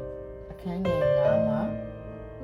73ထိုနောက်မှကပရိနောင်မြို့သို့ကြွဝင်တော်မူလျှင်တမူတယောက်သည်အထံတော်သို့လာ၍သခင်ကျွန်ုပ်၏ငယ်သားတယောက်သည်လက်ချေတီးသည့်အနာနှင့်ပြင်းစွာခံရ၍အိမ်တွင်သုံးလုံးနေပါသည်ဟုတောင်းပန်လေ၏ယေရှုကလည်းငါလာ၍ချမ်းသာပေးမည်ဟုမိန့်တော်မူလျှင် တမှုကသခင်ကျွန်တော်၏အိမ်မိုးအောက်သို့ကြွဝင်တော်မူခြင်းကျေးဇူးတော်ကိုကျွန်တော်မခံထိုက်ပါအမိတ်တော်တခွန်းရှိလင်ကျွန်တော်၏ငယ်သားသည်ချမ်းသာရပါလိမ့်မည်ဥပမာကကျွန်ုပ်သည်မင်းအောက်၌ဂျုံခံတော်သူဖြစ်တော်လဲစစ်သူရဲများကိုအုပ်စိုး၍တဦးကိုတွားချေဟုဆိုရင်တွားပါ၏တဦးကိုလာခဲဟုဆိုရင်လာပါ၏ဂျုံကိုလည်းဤမှုကိုလှုပ်တော်ဟုဆိုရင်လှုပ်ပါ၏ဟုတမှုလျှောက်လေ၏ထိုစကားကိုယေရှုသည်ကြားလျှင်အော်ချင်းရှိ၍ငါမန်ဆိုသည်ကဤမြလောက်တော်ယုံကြည်ခြင်းကိုဣတေလအမျိုး၌ပင်ငါမတွေ့ဘူးသည်ငါဆိုပြန်သည်ကလူများတို့သည်အရှိအရက်အနောက်အရက်မှလာ၍ကောင်းကင်နိုင်ငံတော်၌အာဗြဟံဣဇက်ယာကုပ်တို့နှင့်တကွလျောင်းရကြလက်တံနိုင်ငံတော်သားတို့သည်လည်းငိုကြွေးခြင်းအံသွားခဲကြိတ်ချင်းရှိရာပြင်အရက်မောင်မိုက်သေးသို့နှင်ချခြင်းကိုခံရကြလက်တံဟုနောက်တော်သို့လိုက်တော်သူတို့အားမိတ်တော်မူပြီးမှတတ်မှုအားတင်တော်လော့ယုံကြည်သည်နှင့်အညီတင်း၌ဖြစ်စေဟုမိတ်တော်မူ၏ထိုခဏချင်းတွင်သူ၏ငယ်သားသည်အနာရောဂါကင်း၍တတ်တာခြင်းသို့ရောက်လေ၏ပေကျူယခမကိုကုတာခြင်းအခန်းငယ်14မှ19ထိုနောက်မှယေရှုသည်ပေကျူအိမ်သို့ကြွ၍ပေကျူ၏ယခမသည်ဖျားနာဆွဲလျက်သုံးလုံးနေသည်ကိုတွေ့မြင်တော်မူ၏ထိုမိန်းမ၏လက်ကိုတုတော်မူလေသူသည်အဖျားပြောက်သည်ဖြင့်ထ၍ဧည့်သည်ဝတ်ကိုပြုလေ၏ညအိုးရန်၌နဆိုးဆွဲသောသူအများတို့ကိုအထံတော်သို့ဆောင်ခဲ့၍နှုတ်တော်မြုပ်ခါများနှင့်ထိုနတ်တို့ကိုနှင်ထုတ်တော်မူ၏နာတော်သူရှိသမျှတို့ကိုတတ်တာစေတော်မူ၏ထိုအကြောင်းအရာမူကားသူသည်အကျွန်ုပ်တို့အနာရောဂါဝေဒနာများကိုယူသိမ်းဆောင်ရွက်လေသည်ဟုပရောဖက်ဟေရှာယဟောပူသောစကားပြည့်စုံမည်အကြောင်းဖြစ်သည်ယေရှုနောက်သို့လိုက်သူများအခန်းငယ်18မှ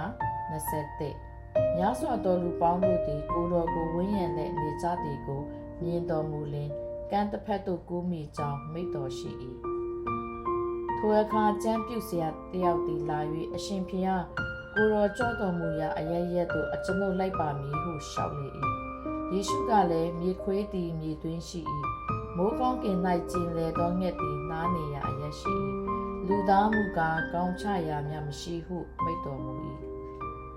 အခြားသောတပည့်တော်ကလည်းသခင်အကျွန်ုပ်အဘကိုရှေးဥစွာတွား၍တကြိုရသောခွင့်ကိုပေးတော်မူပါဟုလျှောက်လေ၏ယေရှုကလည်းငါနောက်သို့လိုက်လော့လူတွေတို့သည်မိမိလူတွေတို့ကိုတကြိုပါလေစေဟုမိန့်တော်မူ၏ဘုံတိုင်းကိုဆုံးမခြင်းအခန်းငယ်23မှ29ထွဲခါလေထဲသို့ဝင်တော်မူ၍တပည့်တော်တို့သည်လိုက်ကြ၏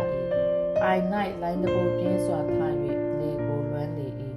ကိုရောသည်ကျိန်းဆက်၍နေတော်မူ၏တပည့်တော်တို့သည်ချီးကဲ့၍ကိုရောကိုနိုးပြီးလျှင်သခင်အကျွန်ုပ်တို့သည်ပျက်စီးခြင်းသို့ရောက်ပါ၏ကယ်မတော်မူပါဟုလျှောက်ကြတော်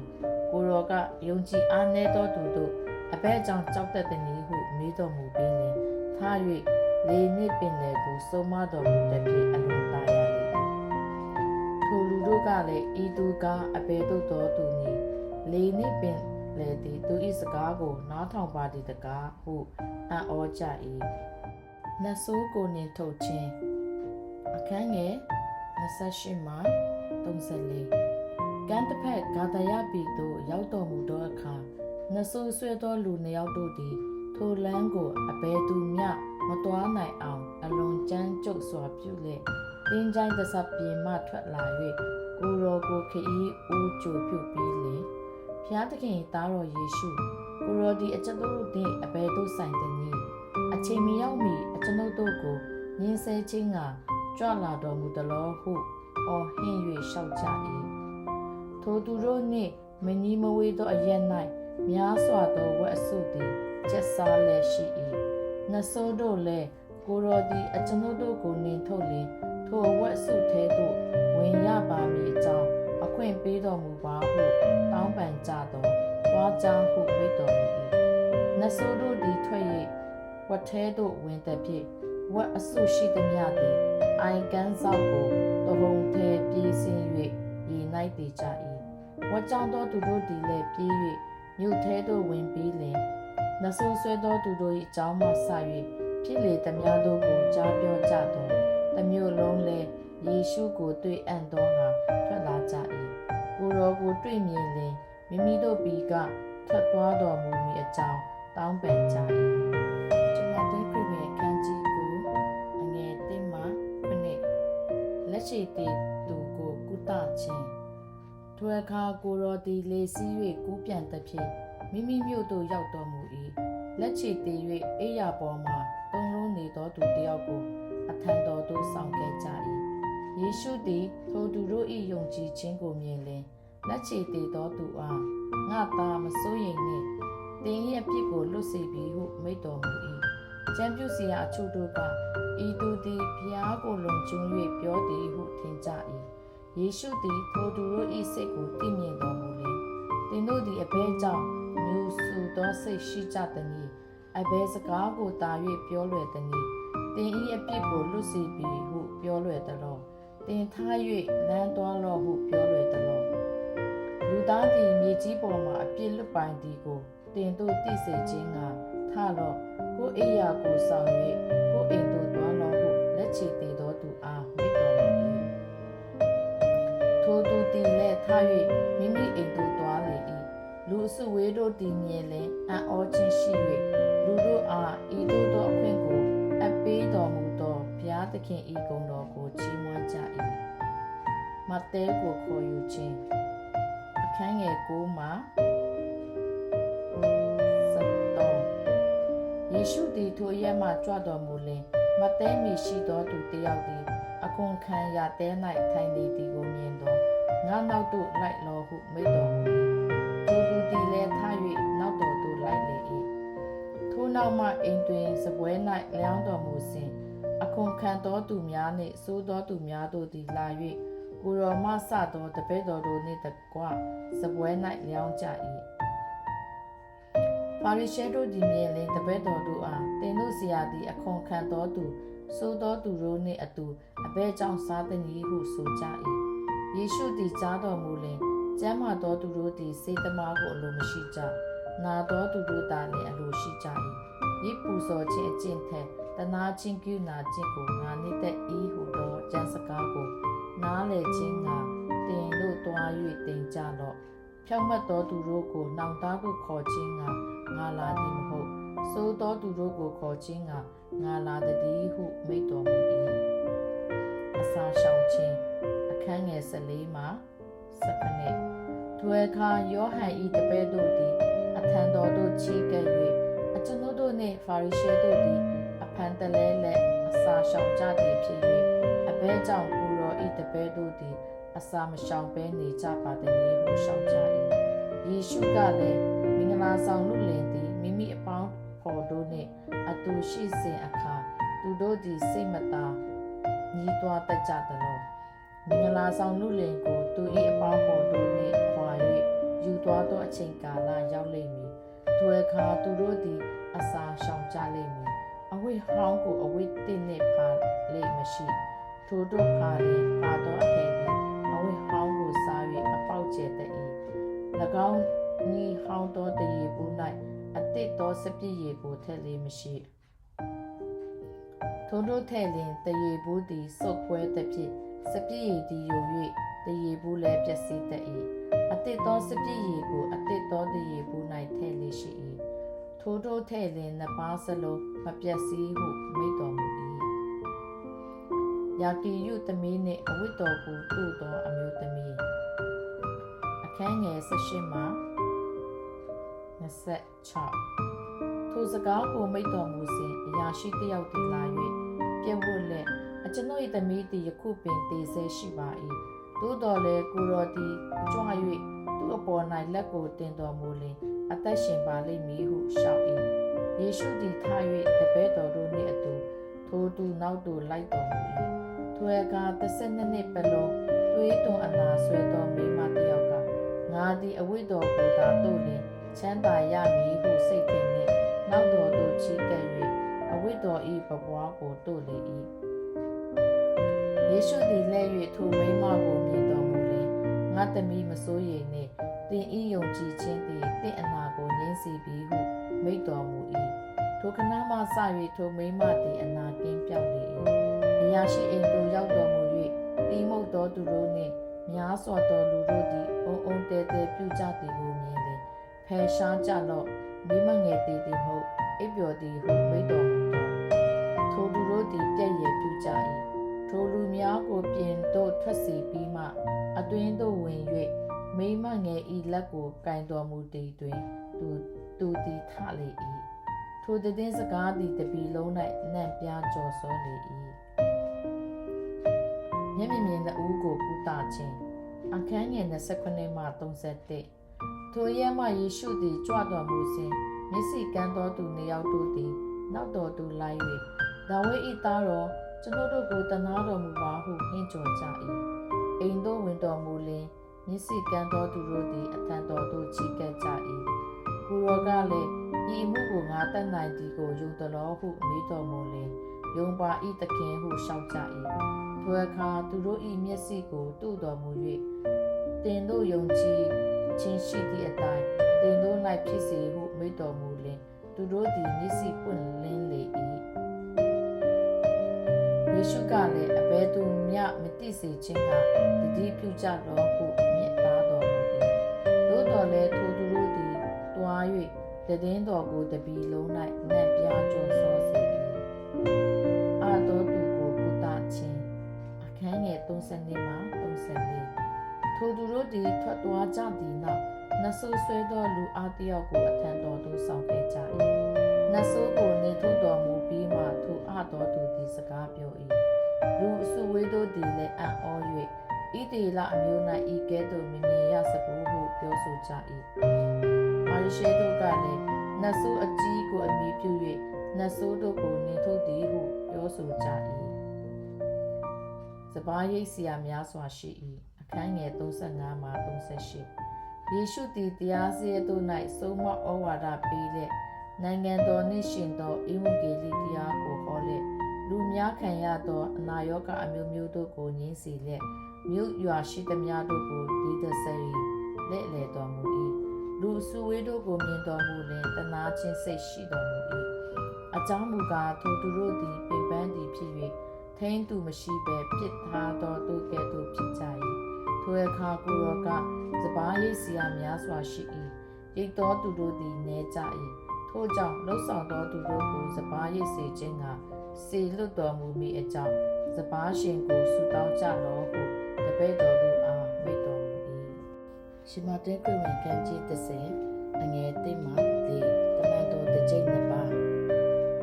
တစ်ကျိပ်နှစ်ပါးသောတပည့်တော်တို့ကိုခေါ်တော်မူပြီးမှညီညွတ်သောနတ်တို့ကိုညှိထုတ်ခြင်းကလည်းကော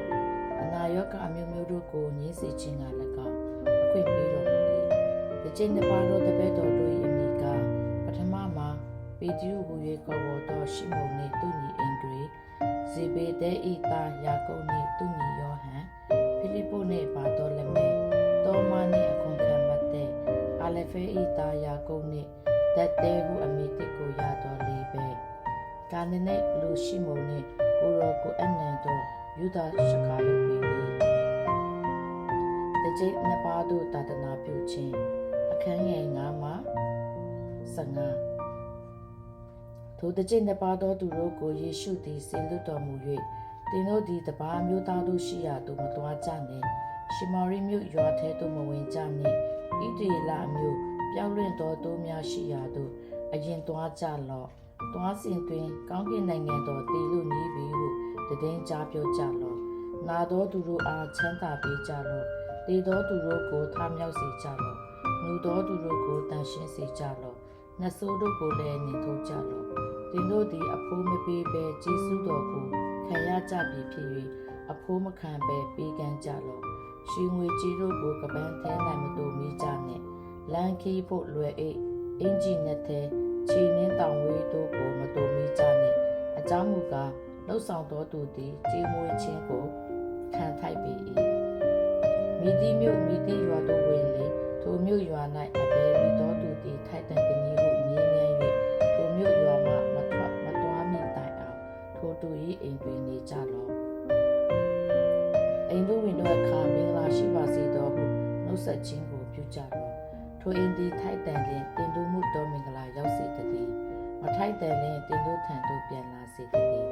အကျဉ်သူသည်တင်တို့ကိုလက်မခံတင်တို့၏စကားကိုနားမထောင်ဘဲနေ၏ထိုသူနေသောအိမ်မှ၎င်းမြို့မှ၎င်းထွက်သွားစဉ်တင်တို့၏ခြေဖဝါးမှမြေမုတ်ကိုခါလိုက်ကြတော့ငါမန်စုသည်ကတရားဆုံးဖြစ်သောနေ့၌ထိုမြို့သည်တောတော်မြို့နှင့်ဂေါမောရမြို့ထက်သာ၍ခံရလက်တံတွေ့ကြုံရမည့်ညင်ဆဲမှုများအခန်းငယ်16မှ25တောခွေးစုထဲသို့သူတို့ကိုဆေလို့တကယ်သို့တင်တို့ကိုငါဆေလို့၏ထို့ကြောင့်တင်တို့သည်ငွေကဲသို့လိမ်မာလက်ဂျိုးငယ်ကဲသို့အစိတ်ကင်းလျက်ရှိကြလောလူတို့ကိုတတိပြုကြတော့အကြောင်းမူကားတင်တို့ကိုလွတ်ယုံတို့အနံ့ကြလိမ့်မည်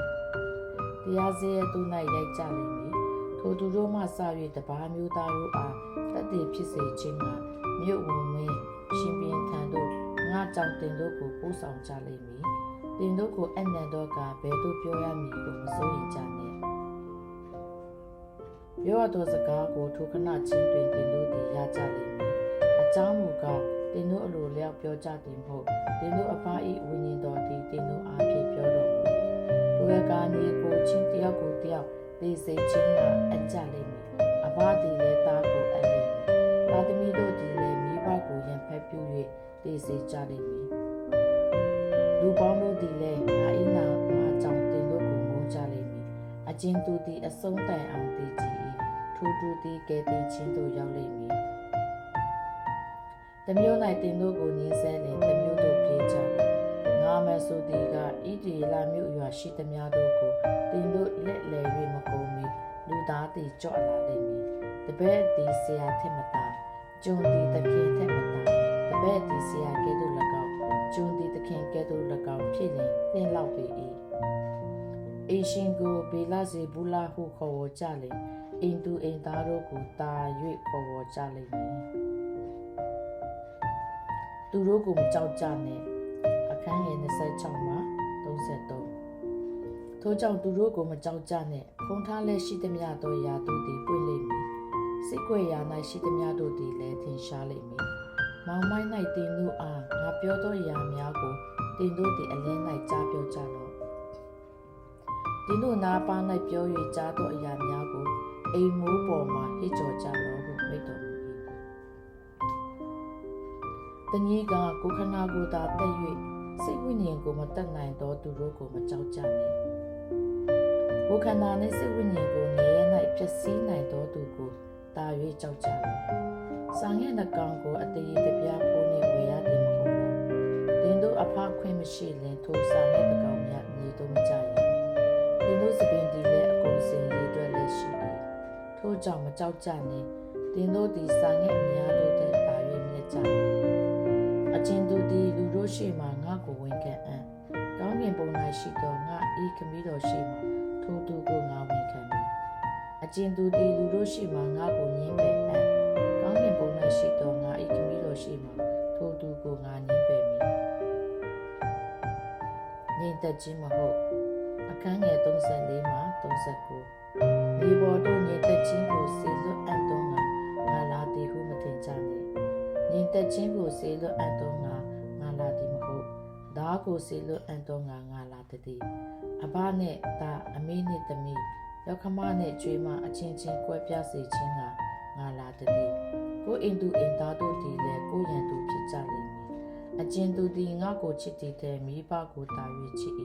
ထိုသူသည်ငါနှင့်မထိုက်မတန်အကျဉ်သူသည်ငါကိုချစ်သည်တဲ့သားသမီးကိုတာ၍ချစ်၏ထိုသူသည်ငါနှင့်မထိုက်မတန်အကျဉ်သူသည်မိမိလက်ဝါးကတိုင်ကိုထမ်း၍ငါနောက်သို့မလိုက်ထိုသူသည်ငါနှင့်မထိုက်မတန်မိမိအသက်ကိုတွေ့တော်သူသည်အသက်ရှုံးလိမ့်မည်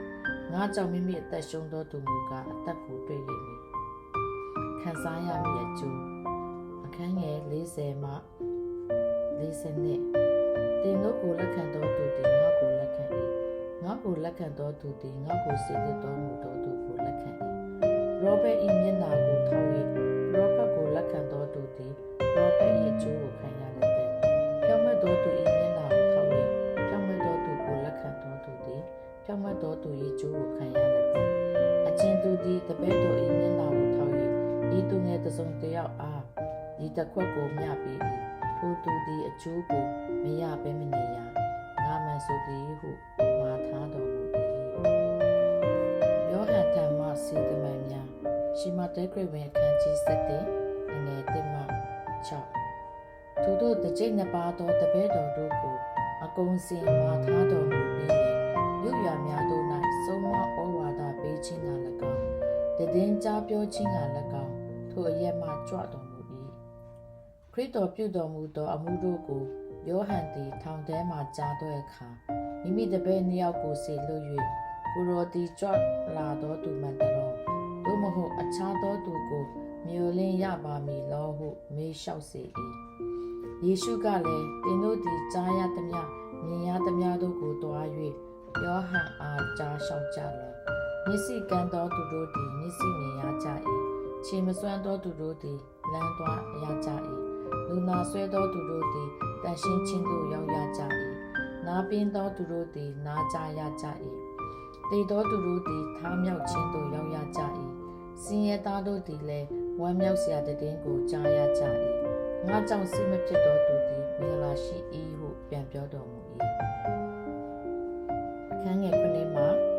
10ထိုသူတို့သည်တွားကြသည့်နောက်ယေရှုသည်ယောဟန်ကိုအကြောင်းပြု၍ပရိသတ်တို့အားသင်တို့သည်အဘယ်မည်သောအရာကိုကြည့်ရှုခြင်းငါတော်သို့ထွက်သွားကြသနည်း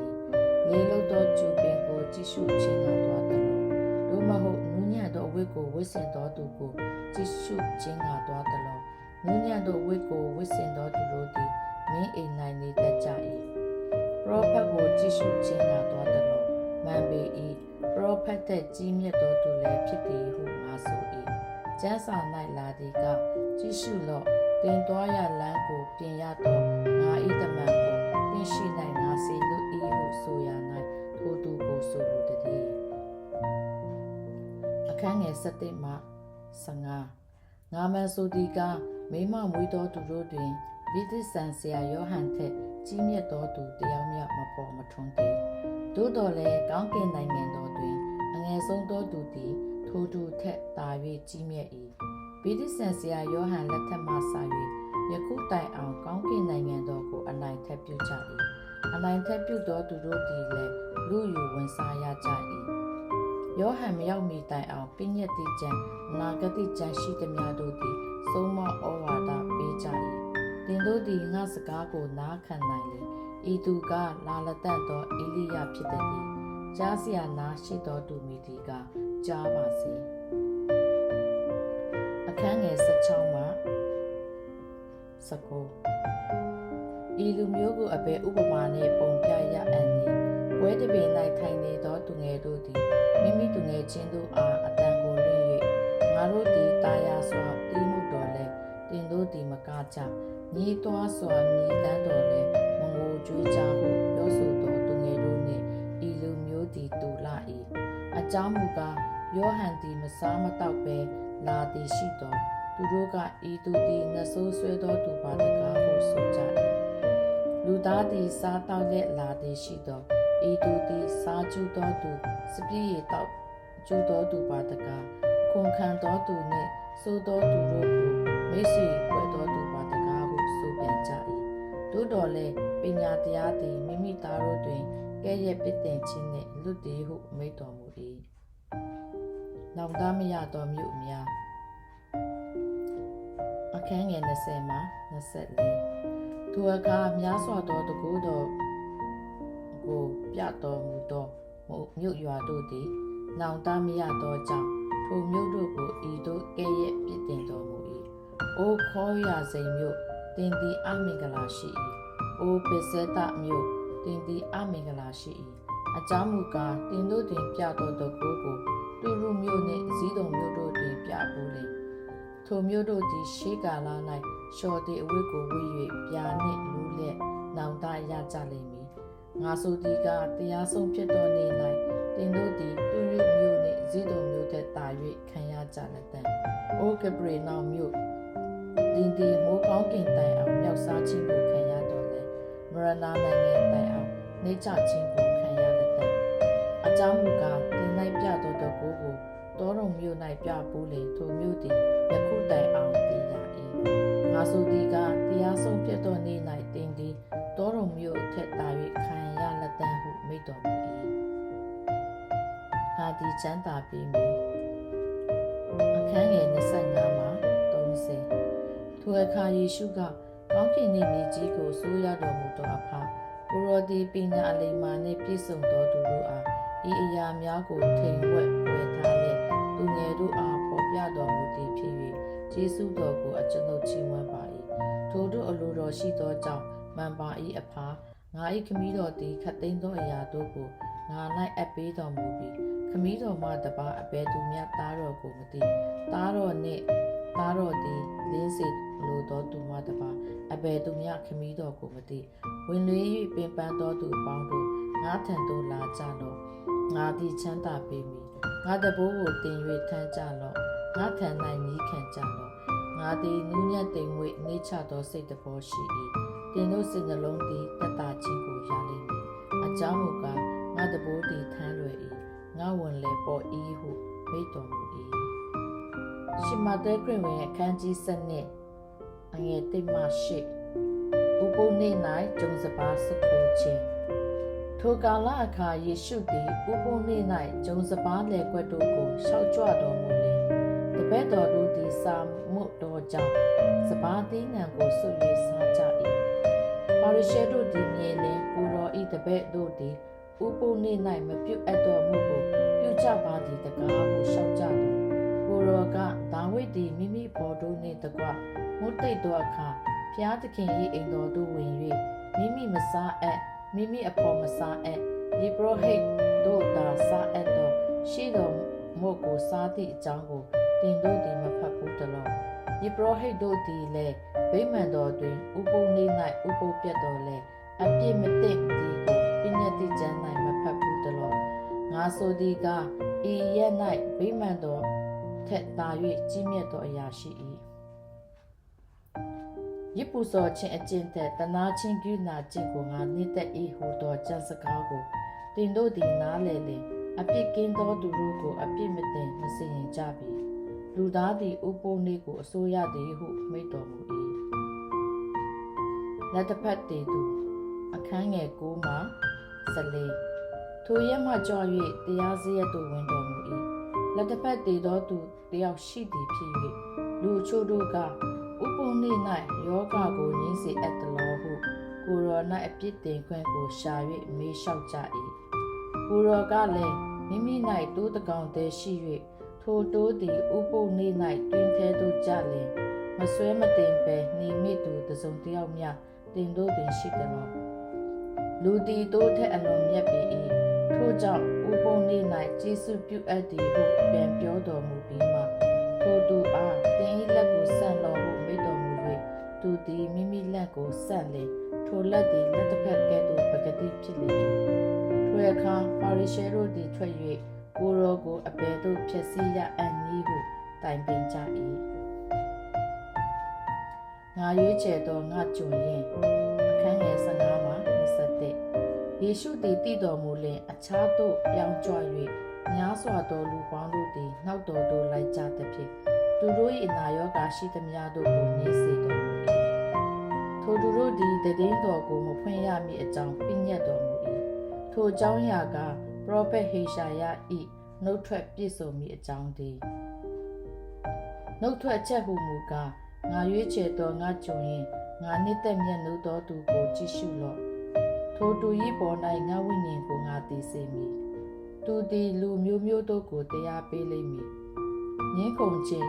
ဟစ်ကြော်ခြင်းကိုမပြုမူ၍လမ်းခီး၌သူ၏တန်ကိုအဘယ်သူမျှမကြားစေရနင်းနယ်လျက်ရှိသောကျုပ်ပင်ကိုမချိုးမိခိုးများသောမိစာကိုမတက်တရားသည်အောင်မြင်ခြင်းသို့ရောက်မည်ကြောင်းဆင်ရင်လိမ့်မည်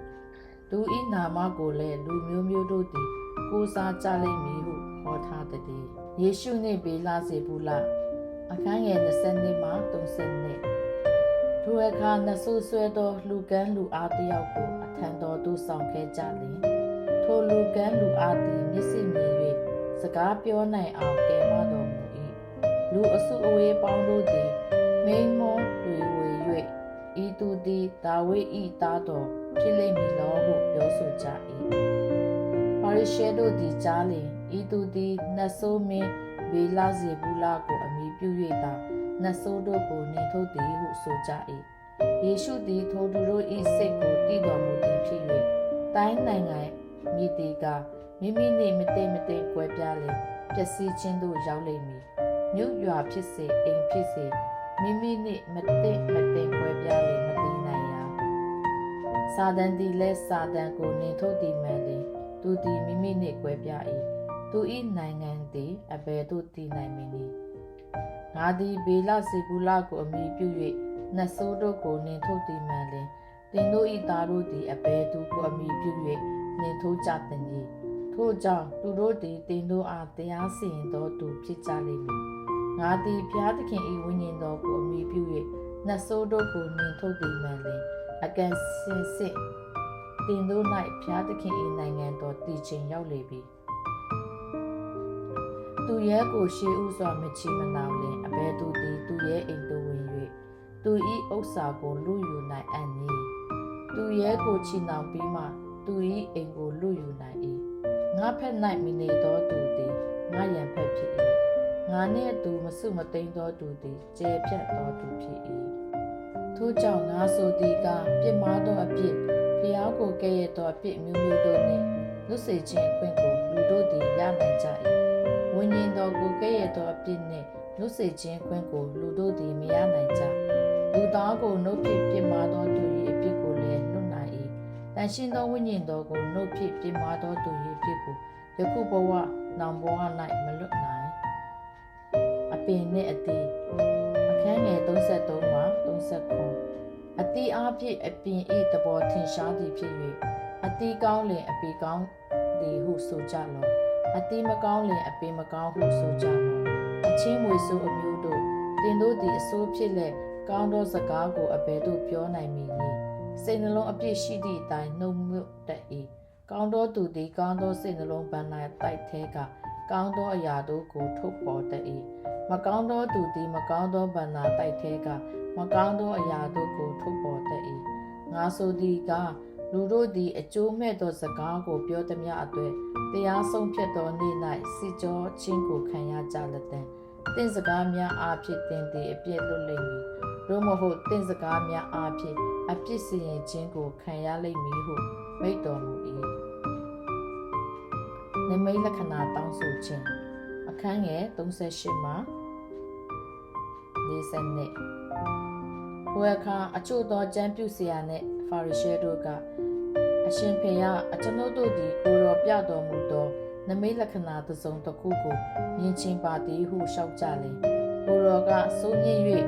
မြောင်မထားသောမျိုးသည်နမိတ်လက္ခဏာကိုတောင်းသည်မှာပရောဖက်ယောနာ၏နမိတ်လက္ခဏာမှတပါအဘယ်လက္ခဏာကိုမျှသူတို့အားမပြရယောနာသည်ငါးကြီးဝမ်းထဲမှ3ရက်နေရတကယ်သို့လူသားသည်မြေကြီးထဲမှ3ရက်နေရလက်တံ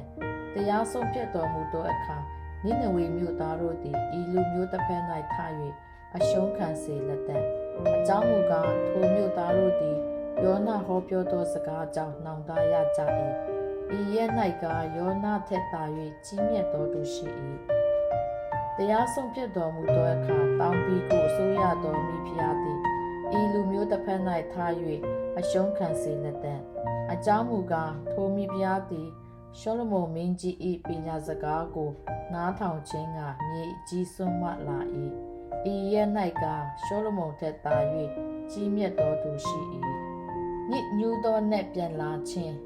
အခန်းငယ်43မှ45ညစ်ညူးသောနှင့်သည်လူထဲကထွက်လျင်6ကက်သောအရက်တို့၌လဲ၍ငြိမ်ဝတ်ခြင်းကိုရှာတတ်၏မတွေ့လျင်ငါသည်ထွက်ကဲ့သောနေမြဲအိမ်သို့ပြန်ရအောင်မည်ဟုဆို၍ရောက်သောအခါထိုအိမ်သည်လွတ်လပ်၍တုတ်တင်ပြင်ဆင်လျက်ရှိသည်ကိုတွေ့သောမိမိထက်သာ၍ညစ်ညူးသောနတ်ဆိုး9ယောက်ကိုခေါ်ပြီးလျင်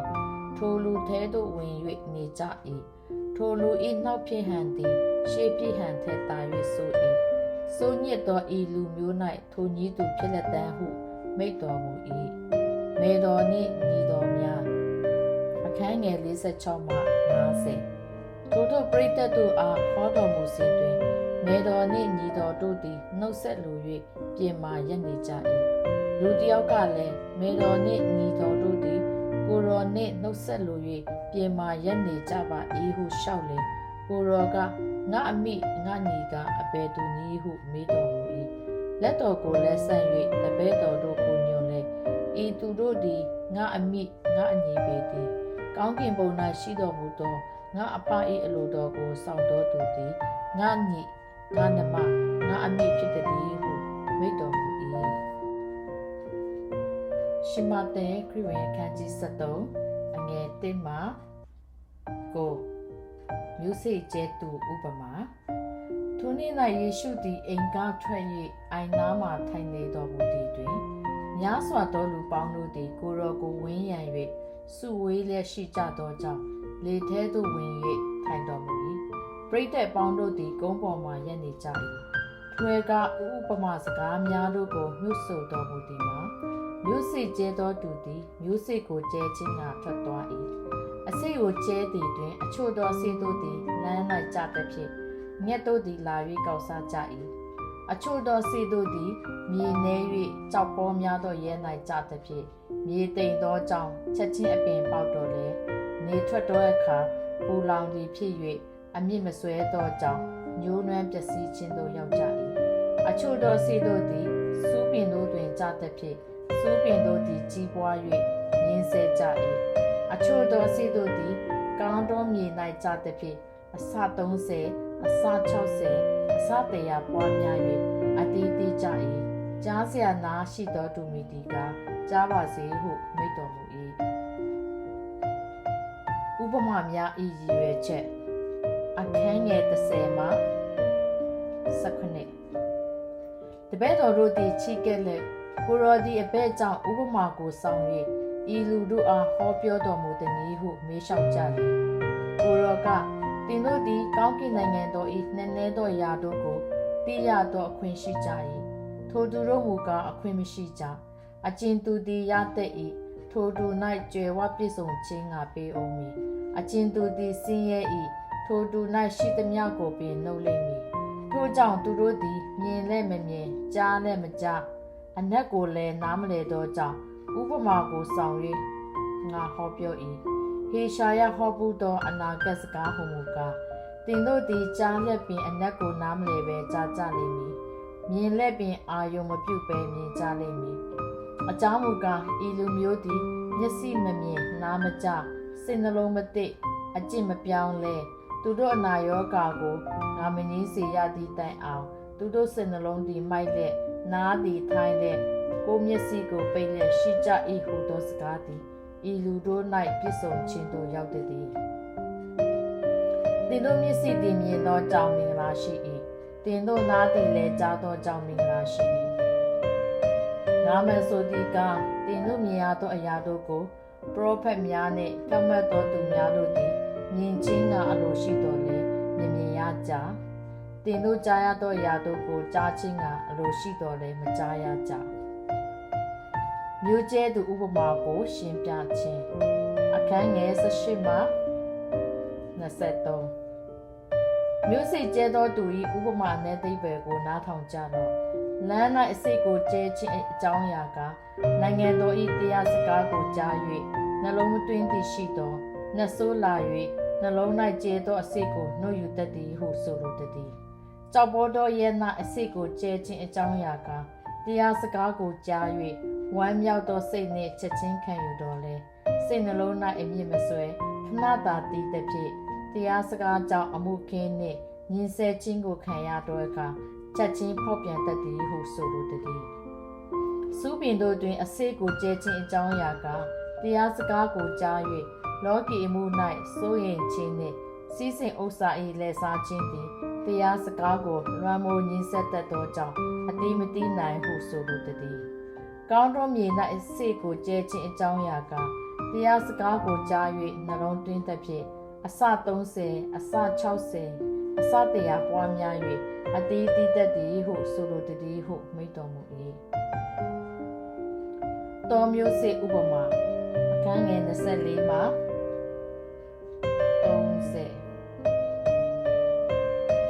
အ အခြားသောဥပမာစကားကိုမှိတ်မှုတော်မူသည်ကကောင်းကင်နိုင်ငံတော်သည်ကောင်းသောမျိုးစေ့ကိုလည်း၌ကျဲသောသူနှင့်တူ၏လူတို့သည်အိပ်ပျော်သောအခါသူ၏ရန်သူသည်လာ၍ကောင်းသောစပါးနှင့်လက္ခဏာတူသောတောမျိုးစေ့ကိုစပါးထဲ၌ကျဲ၍တွားလေ၏အပင်ပေါက်၍အသီးနှံထွက်သောအခါတောပင်များလည်းထင်ရှားလေကျွန်တို့သည်အင်ရှင်ထံသို့တွား၍သခင်ကောင်းသောမျိုးစေ့ကိုလယ်၌ကျဲတော်မူသည်မဟုတ်လောတောပင်တို့သည်အဘယ်ကဖြစ်သည်နည်းဟုလျှောက်ကြလျှင်အင်ရှင်ကဤမှုကရန်သူပြုသောအမှုတည်းဟုဆို၏အကျွန်ုပ်သည်တွား၍တောပင်တို့ကိုရွေးနှုတ်စေခြင်းကအလိုတော်ရှိသလောဟုလျှောက်ကြလျှင်အင်ရှင်ကထို့သောငါအလိုမရှိတောပင်တို့ကိုရွေးနှုတ်လျင်စပါးပင်တို့ကိုရောနှော၍နှုတ်မိမိဆိုရင်စရာအကြောင်းရှိ၏စပါးရိတ်တိကာလတိုင်အောင်အပင်နှမျိုးတို့သည်အတူကြီးပွားပါလေစေစပါးရိတ်တိကာလရောက်လျင်တောပင်တို့ကိုရှေးဥစွာရွေးနှုတ်၍မိရှုပ်ခြင်းစီးနှောင်ကြလော့စပါးကိုကကြည်၌စုသိမ်းတွင်ထားကြလောဟုရိတ်တော်သူတို့အားငါစင်ရင်မီးဟုအင်ရှင်ဆိုသည်ဟုမိန့်တော်မူ၏မုန်ကြီးစေဥပမာအခန်းငယ်31မှ32အခြားသောဥပမာစကားကိုမိန့်မှုတော်မူသည်ကကောင်းကင်နိုင်ငံတော်သည်လယ်၌စိုက်သောမုန်ကြီးစေနှင့်တူ၏မုန်ကြီးစေသည်အစစ်တကားတို့ထက်ငယ်တော်လဲကြီးပွားသောအခါမြက်ပင်တကားတို့ထက်ကြီးသဖြင့်မိုးကောင်းကင်ငှက်တို့သည်လာ၍အကိုင်းခက်တို့၌နားနေပြီးကိုလောက်သောအပင်ဖြစ်တတ်သည်ဟုမိန့်တော်မူ၏တဆေဥပမာအခန်းငယ်33အခြားသောဥပမာစကားကိုမိန့်မှုတော်မူသည်ကကောင်းကင်နိုင်ငံတော်သည်တဆေနှင့်တူ၏မိမသည်တဆေကိုယူ၍မုံညက်သုံးသင်း၌ထည့်သည်ဖြင့်မုံညက်ရှိသည်များကိုဖောင်းကြွစေတတ်သည်ဟုမိန့်တော်မူ၏ဥပမာများကိုအသုံးပြုခြင်းအခန်းငယ်34မှ35ယေရှုသည်ဤဥပမာများတို့ကိုဆောင်၍ပရိသတ်များတို့အားဟောပြောတော်မူ၏ဥပမာကင်း၍ဟောပြောတော်မူထို့သောအားဖြင့်ပရောဖက်စကားဟူမူကားငါသည်နှုတ်ကိုဖွင့်၍ဥပမာများကိုမြွတ်ဆိုအံ့ကပ္ပဦးမှစ၍ထိန်ဝက်သောအရာတို့ကိုဟောပြပြီးအံ့ဟုဟောဘူးသောစကားသည်ပြည့်စုံခြင်းသို့ရောက်သည်တောမျိုးစေ့ဥပမာကိုရှင်းပြခြင်းအခန်းငယ်36မှ43ထို့နောက်မှယေရှုသည်လူအစုဝေးများကိုလွတ်၍အိမ်သို့ဝင်တော်မူပြီးမှတပည့်တော်တို့သည်ချီးကပ်၍လယ်၌ကျဲသောတောမျိုးစေ့၏ဥပမာအ내သိပ္ပယ်ကိုအကျွန်ုပ်တို့အားဖော်ပြတော်မူပါဟုလျှောက်ကြသည်ကိုရောကကောင်းသောမျိုးစေ့ကိုကျဲသောသူသည်လူသားဖြစ်၏လယ်ကဤလောကဖြစ်၏ကောင်းသောအစေ့ကနိုင်ငံတော်သားဖြစ်၏တောမျိုးစေ့ကနှဆိုးသားဖြစ်၏တောမျိုးစေ့ကိုကျဲသောရန်သူကမာနဖြစ်၏စပါးရိတ်သောကာလကဤကဘာကုံသောကာလဖြစ်၏စပါးရိတ်သောသူကကောင်းကင်တမန်ဖြစ်၏တောပင်တို့ကိုရွေးနှုတ်၍မိရှုတကဲ့သို့ဤကဘာအဆုံး၌ဖြစ်လက်တဲ့လူသားသည်မိမိကောင်းကင်တမန်တို့ကိုဆေလွတ်ပြီးလင်မာယွန်းစေသောသူတို့နှင့်မတရားသောမှုကိုပြုသောသူရှိသမျှတို့ကိုနိုင်ငံတော်ထဲကရွေးနှုတ်၍ငိုကြွေးခြင်းအံသွားခဲကြိတ်ခြင်းရှိရာမိဖို့၌ချကြတဲ့ထိုအခါဖြောင့်မတ်သောသူတို့သည်နေထွန်းလင်းတကဲ့သို့မိမိတို့အဘ၏နိုင်ငံတော်၌ထွန်းလင်းကြတဲ့ကြားစရာနာရှိသောသူမိသည်ကကြားပါစေဝတ်ထားသောဗန္နာဥပမာအခန်းငယ်44တနည်းကကောင်းကင်နိုင်ငံတော်သည်လယ်၌ဝတ်ထားသောဗန္နာနှင့်တူ၏ထိုဗန္နာကိုတွေ့သောသူသည်တဖန်ဖုံးအုပ်၍ဝမ်းမြောက်သောစိတ်နှင့်တွားပြီးလင်ရတတ်သမျှကိုရောင်း၍ထိုလယ်ကိုဝယ်တတ်၏မြတ်သောပလဲဥပမာအခန်းငယ်45မှ46တနည်းကကောင်းကင်နိုင်ငံတော်သည်မြတ်သောပလဲတို့ကိုရှာသောကုန်တယ်နှင့်တူ၏ထိုကုန်တယ်သည်အလွန်အဖိုးထိုက်သောပလဲကိုတွေ့သောအခါတွား၍မိမိ၌ရတတ်သမျှကိုရောင်းပြီးလင်ထိုပလဲကိုဝယ်လေ၏ပိုက်ကွန်ဥပမာအခန်းငယ်49မှ50တနည်းကကောင်းကင်နိုင်ငံတော်သည်ပင်လယ်၌ချ၍အမျိုးမျိုးသောငါးတို့ကိုအုပ်မိသောပိုက်ကွန်နှင့်တူ၏ငါးနှင့်ပြည့်ရှိသောအခါတငါတို့သည်ကုန်းပေါ်သို့ဆွဲတင်၍ထိုင်လျက်ကောင်းသောငါးကိုချင်းတဲသို့ရွေးချယ်ထည့်ထား၍မကောင်းသောငါးကိုပြင်သို့ပြစ်လိုက်ကြ၏ထိုနည်းသူကဘာအစုံ၌ကောင်းကင်တ ပြောင်းမွက်တော်သူတို့အထဲမှစိုးတော်သူတို့ကိုနှုတ်ယူခွဲထား၍ငိုကြွေးခြင်းအန်တွားခဲကြိတ်ခြင်းရှိရာမိပို၌ချကြတဲ့တန်ဘန္နာအတင်းနှင့်အဟောင်းအခန်းငယ်50မှ50နှစ်ဤအရာလုံးစုံတို့ကိုတင်တို့သည်နားလေကြသလောဟုမေးတော်မူလျှင်နားလေပါပြီသခင်ဟုတပည့်တော်တို့သည်လျှောက်ကြ၏ကိုရောကလည်းတို့ဖြစ်၍ကောင်းကင်နိုင်ငံတော်၏အကြောင်းအရာကိုတင်ပြီးတော်ကျမ်းဆရာမိသည်ကမိမိဘန္နာထဲကအထူးထူးအပြပြသောအသည့်ဟောင်းတို့ကိုထုတ်ပေါ်သောအင်ရှင်နေသူသည်ဟုမိန့်တော်မူ၏နာစင်းမျိုးကညင်းပယ်ခြင်းအခန်းငယ်53မှ58ထိုဥပမာစကားများကိုအကုန်စင်မိန့်မှုတော်မူပြီးလျှင်ထိုအရက်မှကြွသွားတော်မူ၏ထိုနောက်မှမိမိမြို့သို့ရောက်တော်မူ၍တရားစရ၌ဆုံးမဩဝါဒပေးလေ၏မြို့သားတို့သည်မိန်မောတွေးဝေခြင်းရှိကြသည်ဖြင့်ဤသူသည်ဤပညာကို၎င်းဤတကိုးကို၎င်းအဘယ်မှရသည်နည်းသူသည်လက်သမားသားမဟုတ်လောသူမိကမာရိမိရှိသည်မဟုတ်လောသူညီကယာကုပ်ယောသေရှိမောယူသားဟုဆိုကြသည်မဟုတ်လောသူနှမများတို့သည်လည်းငါတို့နှင့်အညီပါနေကြသည်မဟုတ်လောတို့ဖြစ်လျင်ဤသူသည်ဤရာများကိုအဘယ်မှရသည်နည်းဟုပြောဆိုလေစေတနာစိတ်ပြတ်ကြ၏ယေရှုကလည်းပရောဖက်သည်မိမိမြို့မိမိအိမ်မှတပါအခြားသောအရ၌အတည်ရှိသည်ဟုထိုသူတို့အားမိန့်တော်မူ၏မြို့သားများတို့သည်မြုံကြည်ကြသောကြောင့်ထိုအရ၌များစွာသောတကိုးကိုပြတော်မူရှမဿဲခရစ်ဝင်ခန်းကြီး14အငယ်1မှ7ဗိတိဆန်ဆရာယောဟန်ကွယ်လွန်ခြင်းထိုအခါဇော်ဘွားဟေရုဒ်သည်ယေရှု၏တည်င်းတော်ကိုကြားလျှင်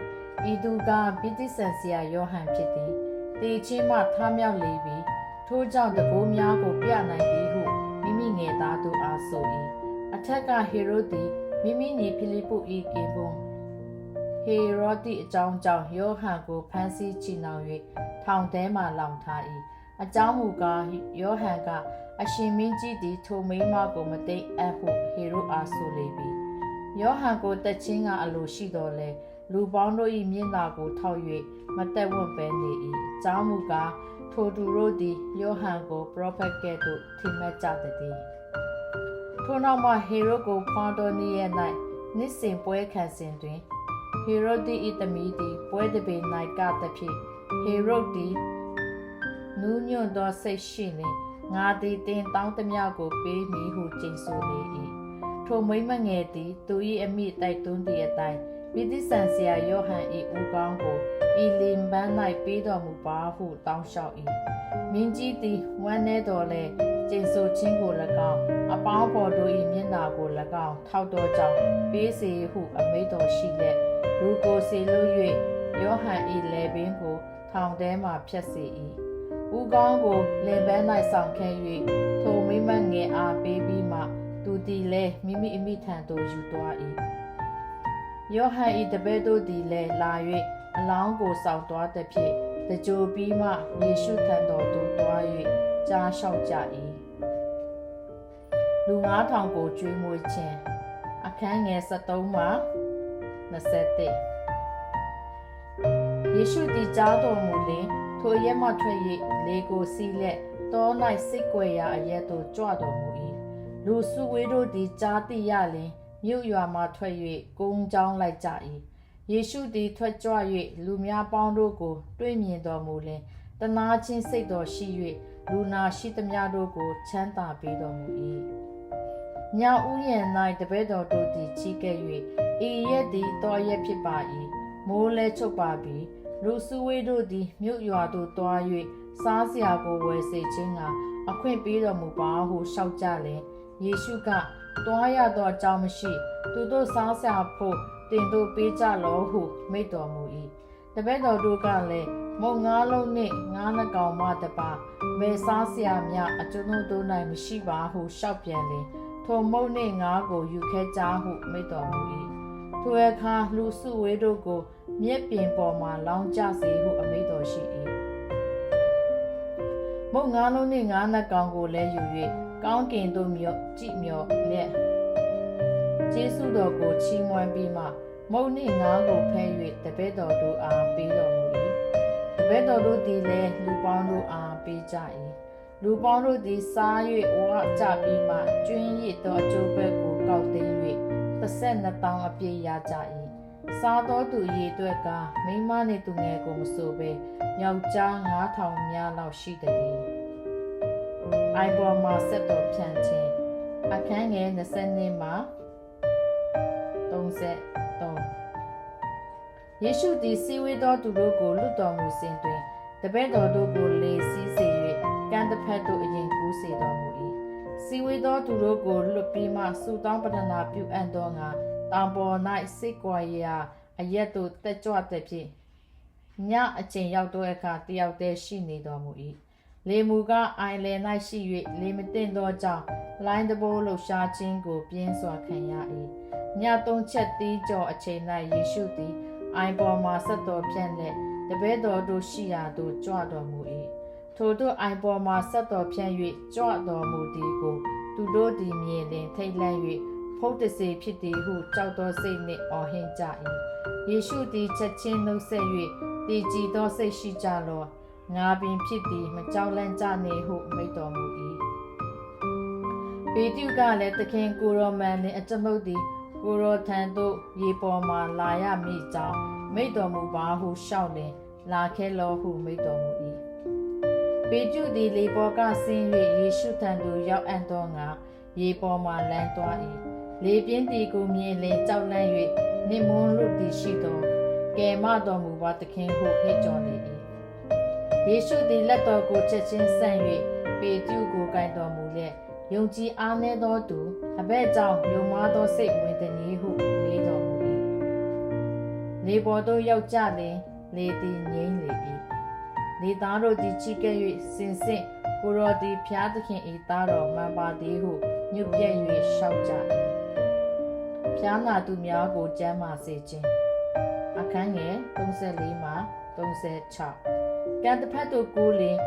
ဒီနေတရက်နယ်သို့ရောက်ကြ၏ထိုရက်သားတို့သည်မျက်နာတော်ကိုမမိလျင်ပတ်ဝန်းကျင်ရက်ရှိသမျှတို့ဆေလွတ်သည်ဖြင့်လူနာရှိသမျှတို့ကိုဆောင်ခဲ့၍အဝိတော်ဤပန်းပွားကိုမြတာတူရပါမည်ကြောင်းအခွင့်တောင်းကြ၏သူသမျှသောသူတို့သည်လည်းချမ်းသာရကြ၏